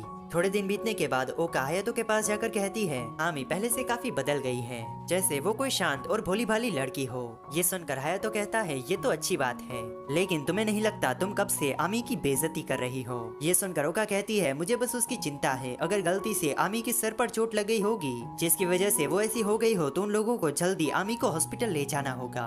ओका देखती है हायातो उसकी बातों पर जरा भी ध्यान नहीं दे रहा, जिसकी वजह से वो गुस्से में हायातो से कहती है, वैसे तुम अपने लैपटॉप में कर क्या रहे हो? जिस पर हायातो कहता है, मैं फाइनली जाकर इसे खरीद पाया हूँ, अभी इसमें सारी चीजें सेट करने में थोड़ा टाइम तो लगेगा ही। ये देख कर ओका कहती है ये भी जल्द ही टूट जाएंगे। जिसके बाद जब हायातो कैफे में काम कर रहा होता है तब वो खुद अपनी आंखों से देखता है। वो कहता है ओका की बात सच थी, आमी पहले से कुछ ज्यादा ही अच्छी हो गई है, लेकिन सिर्फ इस चीज के लिए आमी को हॉस्पिटल ले जाना तो बेवकूफी होगी। हायातो अकाने से पूछता है क्या हाल ही में आमी के साथ कुछ हुआ है, जिस पर अकाने सोचकर कहती है हाल ही में आमी अपने कराटे मैच में हार गई थी। जिसे सुनकर हायातो कहता है अब उसे सब कुछ समझ में आ रहा है, आमी बड़े तालाब की मछली थी जिसने हाल ही में समुद्र को देख लिया है। जिसके बाद रात को हायातो आमी को अपने रूम में बुलाता है और कहता है क्या तुम कराटे मैच में हार गई, क्या ये इसकी वजह से हो रहा है। ये सुनकर आमी निराश होते हुए कहती है क्या तुम लोगों को तो ये बात पहले से ही पता है। जिसके बाद आमी आगे कहती है मेरे सामने जो लड़की थी उसे ओलंपिक के लिए चुना गया था और उसने मुझे एक ही किक मारकर हरा दिया। मेरे कोच ने कहा कुछ वॉल ऐसी होती है जिन्हें इंसान पार नहीं कर सकते, ऐसे वक्त पर अच्छा यही होता है कि हम हार मान लें। आमी निराश होते हुए कहती है मुझे पता है मैं बेवकूफ हूँ, लेकिन इतनी चीजें तो मैं भी समझ सकती हूँ, फिर भी मुझे लग रहा था कि अगर मैं अपनी पूरी कोशिश करूंगी तो मैं वो चीज कर पाऊंगी। ये देखकर ओका कहती है कोच को तुम्हारे बारे में कुछ भी नहीं पता, अगर तुम अपनी पूरी मेहनत करो तो तुम कुछ भी हासिल कर सकती हो। जिस पर हायातो ओका से कहता है ऐसी सलाह मत दो जिसे तुम साबित नहीं कर सकती, और वैसे भी आमी के कोच ने सही कहा है टैलेंट हर एक पर्सन में वेरी करता है और शायद ये आमी का वक्त है इस बात को सीखने का। जिसके बाद हायातो सोचते हुए कहता है लेकिन फिर भी मुझे विश्वास नहीं हो रहा कि तुम टैलेंट की कमी की वजह से हार गई। हायातो आगे कहता है आमी तुम काफी सिंगल माइंडेड हो, इसीलिए सिर्फ एक ही टेक्निक पर स्टिक रहने के बजाय तुम अलग कुछ ट्राई करोगी तो अच्छा रहेगा, जैसा तुमने फेस्टिवल वाले दिन किया था, क्योंकि उस वक्त तुम्हारा मिशन सिर्फ जीतना था, फिर भले ही तुम कोई भी टेक्निक यूज करो। तभी ओका आमी को उसका डंबल देते हुए चेयर करती है। डंबल हाथ में आते ही पुरानी आमी तुरंत ही वापस आ जाती है। वो कहती है भले ही वो हादोकेन इस्तेमाल नहीं कर सकती, फिर भी उसके पास कैनन स्पाइक और सोर्युकेन है। ये सुनकर ओका शौक होते हुए कहती है आमी क्या तुमने वो टेक्निक मैच में तो इस्तेमाल नहीं की थी। जिसके बाद हमें दिखाया जाता है मैच के टाइम आमी हादोकेन इस्तेमाल करती है, जिसकी वजह से सामने वाली लड़की उसे किक मारकर हरा देती है। बाद में कोच भी आमी पर काफी चिल्लाता है। ओका निराश होते हुए कहती है इसमें तो आमी की ही गलती थी। आमी अपना डंबल उठाते हुए कहती है वो अब से और भी ज्यादा मेहनत करेगी, लेकिन उसी बीच आमी के हाथों से डंबल छूट जाता है और वो सीधा जाकर लैपटॉप पर गिरता है। ये देखकर हायातो काफी गुस्से में आ जाता है, क्योंकि इससे पहले भी आमी ने हायातो का लैपटॉप और फोन तोड़ दिया था। हायातो को इतना गुस्से में देख आमी कहती है अब इतना डरावना फेस बनाना बंद करो, और क्या तुम्हें मेरे बुक्स को छूना है। इस तरफ हायातो काफी सीरियस होकर आमी के बुक्स को पकड़ता है, जिसके बाद वो चिल्लाते हुए उसे घुमाने लगता है। इस तरफ आमी के भी पसीने छूट जाते हैं। हायातो आमी को उठाकर उसे बेड पर फेंक देता है। इस तरफ ओका ये सब देखकर काफी डर जाती है। उसी बीच ओका के हाथों से डंबल छूट जाता है और सीधा फोन पर जाकर गिरता है। ओका डरते हुए कहती है मुझे लगा था इसे उठा लूं, नहीं तो कुछ गड़बड़ हो सकती है। ये देखकर हायातो ओका के पीछे पड़ जाता है कि अब तुम्हारी बारी। इस तरफ आमी ब्लश करते हुए कहती है अब से ये सारी चीजें करना बंद करते हैं, क्योंकि अब मैं भी बड़ी हो गई हूँ। जिसके कुछ दिन के बाद कैफे बहुत ही बिजी हो जाता है। हायातो देखता है वो शिरागिको और आमी तीनों मिलकर भी कस्टमर्स को नहीं संभाल पा रहे। वो कहता है अगर अभी यहाँ रिहो होती तो वो सब संभाल लेती। जिसके बाद हायातो रिहो से कहता है क्या वो थोड़ी देर कैफे में हाथ बटा सकती है, जिस पर रिहो मना कर देती है कि आज उसे अपना काम करना है और वैसे भी आज उसकी कोई शिफ्ट नहीं है। जिसके बाद हायातो कहता है तो फिर ओका और अकाने क्या कर रही है। रिहो हायातो को कमरे के अंदर जाने से मना करती है कि अगर वो अंदर गया तो फिर वो काफी पछताएगा। हायातो रिहो की बात नहीं सुनता और सीधा कमरे के अंदर चला जाता है। वो देखता है ओका और अकाने अपने कपड़े निकाल रही है, जिसे देखकर वो थोड़ी देर उन दोनों को ऐसे ही देखते रहता है। तभी ओका गुस्से में हायातो पर चंपल फेंकती है और कहती है तुम कितनी देर तक ऐसे ही घूरने वाले हो। ये देखकर हायातो कहता है क्या तुम लोग समर में ऐसे ही कपड़े बदलती हो। जिस पर ओका समझाती है कि उन लोगों के कपड़ों पर कॉफी गिर गई थी, इसीलिए दाग ना लगे उससे पहले ही वो लोग अपने कपड़े निकाल कर मशीन में डालने का सोच रही थी। ये देखकर हायातो कहता है तो जब तुम्हारा काम हो जाए तब तुम कैफे में आ जाना। जिस पर ओका मना करते हुए कहती है कि अगर हमारा मन होगा तो ही हम आएंगे। शाम हो जाती है। हायातो कहता है उन दोनों में से कोई भी नहीं आया। इसके अलावा शिरागिको और आमी कल की तैयारी किए बिना ही चली गई। बीच में रिहो थोड़ी मदद करने के लिए आई थी, लेकिन कस्टमर्स कम होते ही वो भी चली गई। हायातो सोचता है आजकल सभी लोग काफी आलसी होते जा रहे हैं। तभी हायातो के दिमाग में आता है अरे आज तो हॉलीडे है, आज इन सभी में से किसी की भी शिफ्ट नहीं थी, बल्कि शिरागिको और आमी उल्टा मेरी मदद करने के लिए आई थी। हायातो कहता है फैमिली का नाटक करते हुए मैं इन लोगों पर कितना डिपेंड रहने लगा हूँ ये मुझे पता ही नहीं चला। फिर हम एक सीन देखते हैं जहाँ पर हायातो की ग्रैंडमा उसे कह रही होती है हम लोग एक फैमिली है तो तुम्हें कभी कभी मेरे काम में भी हाथ बटाना चाहिए। हयातो कहता है सच कहा, हमारे बीच सिर्फ एक एम्प्लॉय और बॉस का ही रिश्ता है, मेरी अब कोई भी फैमिली नहीं रही। जिसके बाद हयातो डिसाइड करता है कि वो उन सभी को बता देगा कि वो लोग कम्प्लीटली स्ट्रेंजर हैं। जब हयातो कमरे के अंदर एंटर करता है तब सभी लोग उसे कॉन्ग्रेचुलेट करते हैं और कहते हैं मास्टर हमने कैफे शुरू किए पूरे 2 महीने हो चुके हैं। तभी ओका कहती है हम तो इसे 1 महीने पर ही सेलिब्रेट करने वाले थे, लेकिन उस टाइम पर हम सभी तुमसे नफरत करती थी। जिसके बाद आकाने कहती है ये सारा प्लान रिहो का था, सबसे मुश्किल बात ये थी कि तुम्हें इसके बारे में पता ना चले। रिहो आगे कहती है जब तुम मुझे बुलाने आए थे तब मुझे लगा ही था कि तुम्हें इसके बारे में पता चल जाएगा, इसीलिए मैंने ओका और आकाने से कहा कि वो अपने कपड़े निकाल दें ताकि तुम्हारी नजर सिर्फ उन दोनों पर जाए और होपफुली ये प्लान सक्सेसफुल रहा। तभी शिरागी को कहती है मैं पार्टी के लिए खाना बना रही थी, इसीलिए मैं जल्दी चली गई थी। तभी रिहो कहती है ये सारा खाना हमारी पॉकेट मनी से है, इसीलिए इन चीजों का शुक्रिया अदा जरूर करना। जिसके बाद वो आगे कहती है आज मैंने तुम्हारे साथ थोड़ा रूड बर्ताव किया, उसके लिए मुझे माफ करना, लेकिन तुम्हें आगे कभी भी अपनी बड़ी बहन की जरूरत हो तो मदद मांगने से हिचकिचाना मत। जिसके बाद आमी कहती है मुझे हॉलीडे पर काम करने में कोई भी प्रॉब्लम नहीं है, इसीलिए मेरी चिंता मत करो। आखिर में शिरागी को कहती है हम लोग एक फैमिली हैं, इसीलिए ये मत सोचना कि हमारे बीच सिर्फ एम्प्लॉय का ही रिलेशन है। आखिर में वो सभी हयातो को थैंक्स कहती है इस जगह को फैमिली बनाने के लिए। इस तरफ हयातो कहता है क्या तुम लोगों ने मेरी बातें सुन ली। तभी आमी हयातो को गॉगल्स पहनाती है कि लड़कों को रोते हुए नहीं देखना चाहिए। इस तरफ हयातो गुस्से में कहता है मैं रो नहीं रहा, और वैसे तुमने मेरी कितनी बातें सुनी। जिस पर रिहो क्यूट वॉइस में कहती है तुम्हारी सारी बातें सुन ली। उसी बीच आकाने को किसी का फोन आता है, वो फोन उठाते हुए कहती है ठीक है मॉम, समझ गई। आमी हयातो का लैपटॉप दोबारा से तोड़ देती है, जिसकी वजह से हयातो अब बहुत ही ज्यादा गुस्से में आ जाता है। आमी के कहने पर ही हयातो उसके बूब्स को पकड़ता है और फिर वो अपना सारा गुस्सा उन दोनों पर निकालता है। जिसके कुछ दिन बाद भी आमी को वहाँ दर्द हो रहा होता है। अकाने के पूछने पर आमी कहती है कुछ दिन पहले हयातो ने मेरे बूब्स को कुछ ज्यादा ही जोर से पकड़ लिया था। ये सुनकर हयातो पीछे से चिल्लाता है कि ये करने को तुम ही ने कहा था। ये सुनकर अकाने आमी को समझाती है कि उसे डंबल लेकर सभी के रूम में नहीं घूमना चाहिए। एंड फिर वो हयातो से कहती है कि अगर तुम्हें आमी के बूब्स को छूना हो तो थोड़ा जेंटली छुओ, क्योंकि आमी अभी भी एक छोटी लड़की है। जिसके बाद अकाने चाहते हुए कहती है शायद नहीं भी। फिर पूरे दिन सिर्फ अकाने को दिखाया जाता है जो सभी को हर एक बात पर कॉम्प्लीमेंट देती है। डिनर के वक्त वो सभी खुश होते हुए अकाने के बारे में कहते हैं कि वो आजकल सभी से खुलकर बातें करने लगी है, क्योंकि पहले अकाने से बात करना भी काफी मुश्किल हुआ करता था। इस तरफ हयातो को कुछ गड़बड़ लगती है। जब वो रात को कॉफी बनाने की प्रैक्टिस कर रहा होता है तब अकाने ये देखकर हयातो की तारीफ करती है कि वो एक भी दिन मिस किए बिना हर रात इसकी प्रैक्टिस करता है। जिस पर हयातो कहता है सीजन के मुताबिक लोगों के टेस्ट बदल जाते हैं, इसीलिए वो हर रात फ्लेवर चेक करने के लिए कॉफी बनाता है। जिसके बाद हयातो अकाने से कहता है क्या तुम ये घर छोड़कर कहीं जाने वाली हो। ये बात सुनकर अकाने रिएक्शन देती है। ये देखकर हयातो कहता है इसका मतलब मेरा तुक्का सही था, क्योंकि आजकल तुम जैसा बिहेव कर रही हो वो काफी डरावना है। ये सुनने के बाद अकाने कहती है शायद इसी हफ्ते में चली जाऊंगी। रीजन वो बताती है कि ये उसकी फैमिली से रिलेटेड है। फिर अकाने हयातो से कहती है मैं तुम्हें काफी ओन करती हूँ, इसीलिए आखिरी बार क्या तुम्हें इसे छू कर देखना है। अकाने के इतना कहने के बाद हयातो सीरियसली उसे देखते रहता है। थोड़ी देर के बाद अकाने उसे कवर कर लेती है कि ये काफी एम्बैरेसिंग है। ये देखकर हयातो कहता है अगर इतनी ही शर्म आती है तो पहले ऐसा करो ही मत। जिसके बाद हयातो अकाने से कहता है अगर तुम मेरे लिए कुछ करना ही चाहती हो तो कल मेरे साथ डेट पर चलो, वैसे कैफे भी कल बंद है। तभी हमें दिखाया जाता है उन चारों में से कोई ये बातें सुन लेता है। जिसके अगले दिन हयातो और अकाने किसी दूसरे कैफे में बैठे होते हैं। हयातो अकाने से आने वाली प्रॉब्लम्स के बारे में पूछ रहा होता है, क्योंकि अगले सीजन में अकाने कैफे पर नहीं होगी, इसीलिए जो भी मुसीबत आने वाली है वो हयातो को संभालनी है। हयातो अकाने से कहता है तुम्हें जाना है तो तुम जा सकती हो, लेकिन उससे पहले तुम मुझे इन सब चीजों के बारे में बता दो ताकि तुम्हारे जाने के बाद भी मैं कैफे ठीक से चला पाऊँ। इस तरफ अकाने काफी डिसअपॉइंट होती है, क्योंकि उसे सच में लगा था कि हयातो उसे डेट पर ले जाएगा। अकाने का उतरा हुआ चेहरा देखकर हयातो कहता है एक बार ये काम पूरा हो जाए उसके बाद हम मूवी देखने या फिर म्यूजियम भी जा सकते हैं। जिसे सुनकर अकाने गुस्से में मना करती है। दूसरी साइड वो चारों मिलकर हयातो और अकाने के बारे में बातें कर रही होती हैं कि उन दोनों की इतनी अच्छी रिलेशन कब से हो गई कि आज वो दोनों इतनी बारिश में भी डेट पर गए हैं। तभी हम आमी को देखते हैं जो काफी निराश होती है। वो रुकते हुए उन तीनों से कहती है मैंने कल हयातो और अकाने को बातें करते हुए सुना था।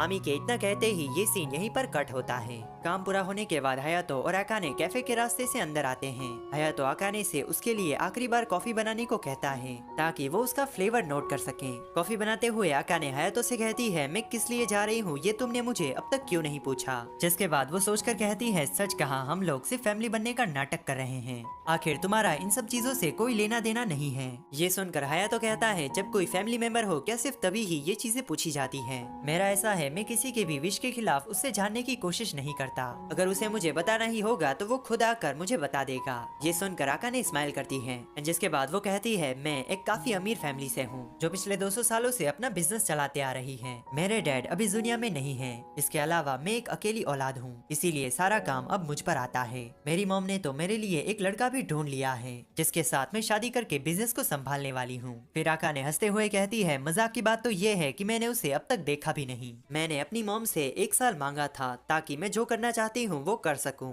अब लगता है वो लिमिट पूरी हो गई है। फिर आकाने हंसते हुए कहती है मैं अमीर फैमिली में पैदा हुई हूँ, इसीलिए अब मुझे ये काम भी करना होगा। इस तरफ आया तो कॉफी टेस्ट करके कहता है झूठ बोलना बंद करो और ये कॉफी का टेस्ट भी बेकार है। इतना कहते ही वो चारों तुरंत ही बाहर आती हैं। जो कब से हयातो और आकाने की बातें सुन रही थी, आते ही वो आकाने से कहने लगती है कि वो कैफे छोड़कर ना जाएं। ये देखकर हयातो कहता है क्या तुम लोग दोबारा छुपकर बातें सुन रही थी, क्योंकि पहले भी सेलिब्रेशन वाले दिन ये सभी हयातो की बातें छुपकर सुन रही थी। ये सब देखकर आकाने सोचती है उसने इन सब चीजों के बारे में ग्रैंडमा से बात की थी, जिस पर ग्रैंडमा ने कहा था टाइम आने पर वो उसकी मॉम को समझाएगी। तभी हयातो आकाने से कहता है तुम जो भी डिसाइड करोगी मैं उसमें तुम्हारा सपोर्ट करूंगा। जिसे सुनकर आकाने कहती है मुझे ये कैफे छोड़कर वापस घर नहीं जाना, मुझे यहीं रहकर सॉन्ग लिखना और कॉफी बनाना सीखना है। जिसके बाद आकाने रोते हुए कहती है इस चीज का कुछ करो हयातो। जिसके अगले सीन में आकाने की मॉम उसके सामने बैठी होती है। हयातो आकाने की मॉम से कहता है आपकी बेटी आपसे कुछ कहना चाहती है। ये सुनकर ही आकाने काफी डर जाती है। वो अपनी मॉम से कहती है मुझे थोड़ा और टाइम चाहिए, जिस पर आकाने की मॉम मना करती है और कहती है तुम ऐसे ही फालतू चीजों में अपना टाइम बर्बाद कर रही हो। ये सब देखकर हयातो आकाने से कहता है तुम बातें घुमा क्यों रही हो, तुम जो करना नहीं चाहती वो अपनी मॉम को सीधा सीधा क्यों नहीं कहती।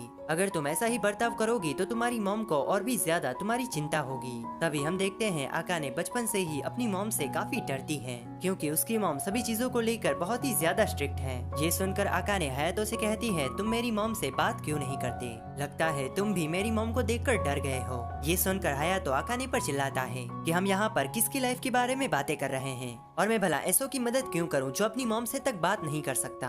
अगर तुम्हें झेलने का इतना ही शौक है तो जाओ जाकर बिजनेस संभालो। ये सुनकर आकाने समझ जाती है। वो अपनी मॉम से तुरंत ही कहती है मैं आपके लिए कॉफी बनाकर लाती हूँ। बोलकर नहीं तो शायद वो अपने काम से अपनी मॉम को साबित कर सकती है। ये सुनकर आकाने की मॉम को विश्वास नहीं होता, क्योंकि आकाने को पहले चाय बनाना तक नहीं आता था। इस तरफ आया तो आकाने की मॉम को कॉफी बनाने की रेसिपी बताता है और कहता है ये सब कुछ मुझे आकाने ने सिखाया है। इसके अलावा हमारे कैफे की सबसे अच्छी कॉफी आकाने बनाती है। दूसरी साइड आमी ये सारी सिचुएशन देखकर बाकी सबको भी इसके बारे में बताती है और कहती है आया तो आकाने की मदद करने के बजाय उल्टा उस पर चिल्ला रहा था। ये सुनकर ओका काफी गुस्से में आ जाती है। वो कहती है हयातो को साइड में फेंको, अब हमें ही सब कुछ संभालना होगा। दूसरी तरफ आकाने कॉफी रेडी करके अपनी मॉम को देती है और कहती है ये मेरे पिछले 1 साल की मेहनत है। तभी हयातो आकाने की मॉम से रिक्वेस्ट करता है कि वो सिर्फ कॉफी के फ्लेवर पर ही ध्यान दें, क्योंकि कॉफी भले चाहे कितनी भी अच्छी बनी हो, लेकिन जब तक पर्सन का मन उसमें नहीं लगता तब तक उसे कॉफी अच्छी नहीं लगती। कॉफी पीने के बाद आकाने की मॉम कहती है मेरा जो काम है उसमें मुझे अलग अलग जगहों पर जाना पड़ता है और ये करते हुए मुझे कब इस काम में खुशी मिलने लगी ये मुझे पता ही नहीं चला। लेकिन आकाने तुम बिल्कुल भी मेरे जैसी नहीं हो, तुम कोई भी काम ठीक से नहीं करती और उसे बीच में ही छोड़ देती हो। ये सब देखकर मुझे तुम्हारी चिंता हो रही थी कि तुम फ्यूचर में क्या करोगी, इसीलिए मैं तुम्हें बिजनेस संभालने के लिए फोर्स कर रही थी। इस तरफ आकाने ये सब कुछ सुनकर काफी नाराज हो जाती है। तभी उसकी मॉम दोबारा कॉफी पीकर कहती है मैं तुम्हारे बारे में अब तक यही सोचती थी। जिसके बाद वो खुश होते हुए कहती है ये कॉफी का टेस्ट काफी अच्छा है और मुझे सिर्फ यही चीज जाननी थी। जिसके बाद वो आकाने से कहती है तुम्हें जैसा ठीक लगे वैसे तुम अपनी लाइफ को जियो, अब मैं दोबारा तुम्हें नहीं टोकूंगी। तभी उतने में वो चारों वहाँ पर आ जाती हैं। वो तुरंत ही हयातो को साइड में फेंक कर आकाने की मॉम से कहने लगती है कि उन लोगों को आकाने की बहुत जरूरत है, वो उसे वापस ना ले जाएं। ये देखकर आकाने खुश होते हुए कहती है हमारी बात हो गई है, इसीलिए चिंता मत करो। हयातो की वजह से मेरी मॉम ने मुझे यहाँ रहने की परमिशन दे दी है। जिसे सुनकर वो चारों खुश होते हुए हयातो की तारीफ करने लगती हैं। लेकिन तभी वो देखती है उन सब ने हयातो पर पैर रख दिया होता है। जाते हुए आकाने की मॉम कहती है हयातो काफी अच्छा लड़का है, मैं मानती हूँ राइवल काफी सारी हैं, लेकिन तुम एक खोजी फैमिली की लड़की हो इसीलिए तुम ही जीतोगी। ये सुनकर आकाने शर्माते हुए कहती है ऐसा कुछ भी नहीं है। इस तरफ आकाने की मॉम खुश होते हुए कहती है आकाने तुम्हें पढ़ना तो काफी आसान है। जिसके बाद अगले सीन में हयातो फिर से शो पर बैठा होता है। आकाने हयातो को डिनर के लिए बुलाने आती है। वो हयातो को थैंक्स कहती है आज उसकी मॉम से बात करने के लिए। ये सुनकर हयातो कहता है सच कहूँ तो मैं भी थोड़ा डर रहा था, खैर सब कुछ ठीक से हो गया यही अच्छी बात है। जिसके बाद हयातो सीरियस होकर कहता है अब मुझे तुम्हारी कॉफी थोड़े लंबे टाइम तक पीने को मिलेगी। ये सुनकर अकाने खुश होते हुए कहती है हयातो तुम सच में काफी अच्छे हो।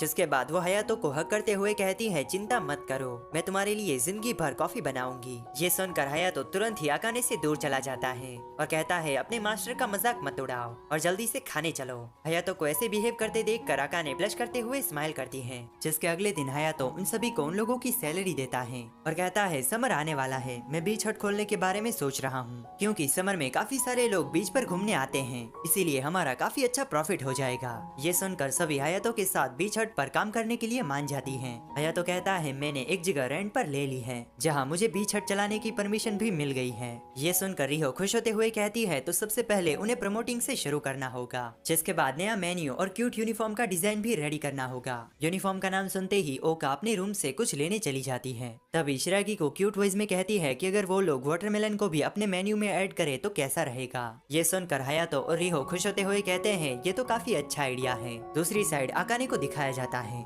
जो अपनी दोनों फ्रेंड से माफी मांगती है कि वो बिना बताए ऐसे छोड़कर चली गई थी। इस तरफ दोनों फ्रेंड अकाने को वापस देखकर सेंटी हो जाती है और कहती है अकाने मुझे लगा नहीं था तुम्हें मूंछों से इतना लगाव है। जिसके बाद वो कहती है मूंछों वाली लड़कियां नाम रखकर चलो फिर से एक नई शुरुआत करते हैं। फिर शाम को जब अकाने घर जा रही होती है तब वो खुश होते हुए कहती है मूंछों वाली लड़कियां ये नाम इतना भी बुरा नहीं है। घर पहुंचते ही अकाने लिविंग रूम का डोर ओपन करती है। वो देखती है शिरागी को ड्रंक हो गई है। रिहो और ओका अपना स्विम सूट दिखाकर हयातो को परेशान कर रही है कि उन सभी को बीच हट में कौन सा कॉस्ट्यूम पहनना चाहिए। हयातो परेशान होकर अकाने से कहता है इन सब का कुछ करो। जिस पर अकाने हयातो से कहती है तुमने जैसा कहा था हमने मूंछों वाली लड़कियां नाम रख लिया है। और इतना कहकर अकाने गुस्सा होते हुए वहाँ से चली जाती है। इस तरफ हयातो चिल्लाते हुए कहता है मेरी मदद करो। जिसके बाद रिहो जब अपने रूम में होती है तब वो निराश होते हुए सोचती है क्या सच में अकाने और हयातो रिलेशन में है। इस तरफ हयातो बीच हट की सभी की शिफ्ट रेडी कर रहा होता है। वो कहता है मुझे इस बात का ध्यान रखना होगा कि मैं सभी को इक्वल रखूं। जिसके अगले दिन सुबह शिरागी को वाटरमेलन पाफे बनाती है जिसके फोटो खींचकर हयातो बीच हट को प्रमोट कर सके। पाफे को देखकर ओका के मुंह से पानी आ जाता है। वो उसे खाने के लिए काफी उतावली हो जाती है। ये देखकर शिरागी को कहती है पहले हयातो को फोटो खींचने दो, बाद में तुम इसे जितना चाहे उतना खा सकती हो। इस तरफ हयातो पाफे की बहुत सारी फोटो खींचता है लेकिन उसे कोई भी अच्छा शॉट नहीं मिलता। काफी मेहनत के बाद जब हयातो एक अच्छी फोटो खींचने वाला होता है तभी ही आमी बीच में आकर उसे खराब कर देती है। जिसके बाद वो कहती है कैफे में एक फनी वेट्रेस हो ये काफी अच्छी चीज है। जब हयातो आमी के बाल खींच रहा होता है तभी ही ओका पाफे खा लेती है। ये देखकर हयातो गुस्से में कहता है तुम सभी हमेशा मेरे काम को बिगाड़ देती हो। हयातो के पूछने पर शिरागी को कहती है उन लोगों के पास वाटरमेलन नहीं बचे हैं, इसका मतलब वो दूसरा पाफे नहीं बना सकती। ये देखकर रिहो के दिमाग में कुछ आता है। जिसके अगले सीन में हम सभी को वेट्रेस यूनिफॉर्म में बीच पर देखते हैं। हयातो उन सभी से कहता है आखिर मुझे तुम लोगों की फोटो क्यों खींचनी चाहिए। जिस पर रिहो कहती है आज का वेदर काफी अच्छा है और 5 क्यूट वेट्रेस को देखकर कैफे के साथ साथ हम सब भी फेमस हो जाएंगी। ये देखकर हयातो मान जाता है कि जैसा मैनेजर कहें। फोटोज खींचने के बाद आमी और बाकी सभी पानी के अंदर जाकर खेलने लगती हैं। उसी बीच हयातो उन लोगों की फोटो खींच लेता है और कहता है ये काफी बढ़िया शॉट था। फोटो खींचने के बाद हयातो कहता है ये सभी एक्साइटेड लग रही हैं, लगता है समर आ गया है। फिर बाद में जब हयातो अपने फोन को चेक करता है तब वो देखता है जो आमी वाली फोटो थी वही पॉपुलर हो गई है। जिसके बाद सीधा बीच हट का पहला दिन दिखाया जाता है। समर की वजह से बीच पर काफी सारे लोग आए होते हैं। हयातो कहता है आज पहला दिन है इसीलिए मुझे चिंता हो रही थी कि कैसा जाएगा, इसीलिए मैंने कैफे बंद करके सभी को बीच हट पर ही बुला लिया है। हयातो काफी सारे कस्टमर्स को देखकर कहता है शायद मेरा डिसीजन सही था। तभी ओका अपना नया बीच हट वाला यूनिफॉर्म दिखाती है। मैंने इसे शिरागिको के कहने के मुताबिक ही डिजाइन किया है। तभी शिरागिको कहती है स्विम सूट पहनना मेरे लिए कुछ ज्यादा हो जाएगा, शायद यही चीज मेरे लिए ठीक है। ये सुनकर हयातो शिरागिको की ड्रंक वाली इमेज सोचकर कहता है क्या सच में। जिसके बाद धीरे धीरे कस्टमर्स काफी बढ़ जाते हैं। रिहो को लगातार काम करते हुए देखकर शिरागिको उसे थोड़ा ब्रेक लेने को कहती है लेकिन फिर भी रिहो शिरागिको की बात को नहीं सुनती। काम के बीच वो देखती है अकाने हयातो के साथ बातें कर रही है। ये देखकर वो थोड़ी जेलस हो जाती है और तुरंत ही वहाँ जाकर उन दोनों पर चिल्लाने लगती है कि यहाँ सब कुछ इतना बिजी है फिर भी तुम आराम से बातें कैसे कर सकते हो। जिसके बाद रिहो अकाने से कहती है ऐसे आराम से पड़ी मत रहो और जल्दी से टेबल साफ करो। तभी हयातो रिहो से कहता है मैंने ही अकाने से पूछा था कि मैं आइस कॉफी जल्दी सर्व कैसे कर सकता हूँ क्योंकि अभी हमें आइस कॉफी के ऑर्डर ज्यादा आ रहे हैं। तभी अकाने बड़े आराम से कहती है शायद रिहो की बात सच है, हमें काम पर ध्यान देना चाहिए। ये सुनकर रिहो को और भी ज्यादा गुस्सा आता है। वो कहती है तो फिर काम जल्दी शुरू करो। इस तरफ हयातो रिहो से कहता है अगर तुम थक गई हो तो थोड़ा आराम कर लो, लेकिन उतने में रिहो को चक्कर आने लगते हैं और वो वहीं पर ही गिर जाती है। जिसके बाद रिहो को एक सपना आता है जहाँ उसके डैड उसे छोड़कर जा रहे होते हैं। इस तरफ रिहो रोते हुए अपने डैड को रोकने की पूरी कोशिश करती है, लेकिन उतने में रिहो को होश आता है। वो देखती है उसने हयातो को हक करके रखा है और वो अपने रूम में है। तभी हयातो रिहो को सारी बात समझाता है कि वो ज्यादा काम की वजह से बेहोश हो गई थी। ये सब सुनकर रिहो निराश हो जाती है कि उसने पहला दिन ही खराब कर दिया। ये सुनकर हयातो रिहो के सर पर हाथ रखता है और कहता है, मैंने तुमसे ये नहीं कहा कि जब तक तुम बेहोश ना हो जाओ तब तक काम करती रहो। भले ही मैं लोगों के सामने कूल ना दिखूं, लेकिन आगे से ऐसा मत करना। ये सुनकर रिहो कहती है, क्या सच में तुम्हें मेरी इतनी चिंता है? जिस पर हयातो कहता है, चिंता तो होगी ही ना। हयातो के इतना कहते ही रिहो खुश हो जाती है। वो कहती है, मैं आगे से ध्यान रखूंगी। फिर वो आगे कहती है, आज मैंने गुस्से में आकर अकाने को काफी कुछ सुना दिया, क्या तुम मेरे बदले में उससे माफी मांग सकते हो? दूसरी साइड अकाने को दिखाया जाता है जो बाहर से ये सब कुछ सुन रही होती है। तभी हयातो रिहो से कहता है, ये काम तो तुम्हें ही करना होगा। जिस पर रिहो चिल्लाते हुए कहती है, हयातो तुम काफी बुरे हो। थोड़ा आराम करने के बाद रिहो फिर से काम पर आ जाती है। शिरागी को रिहो से कहती है, जब तुम बेहोश हो गई थी तब हयातो काफी पैनिक में आ गया था।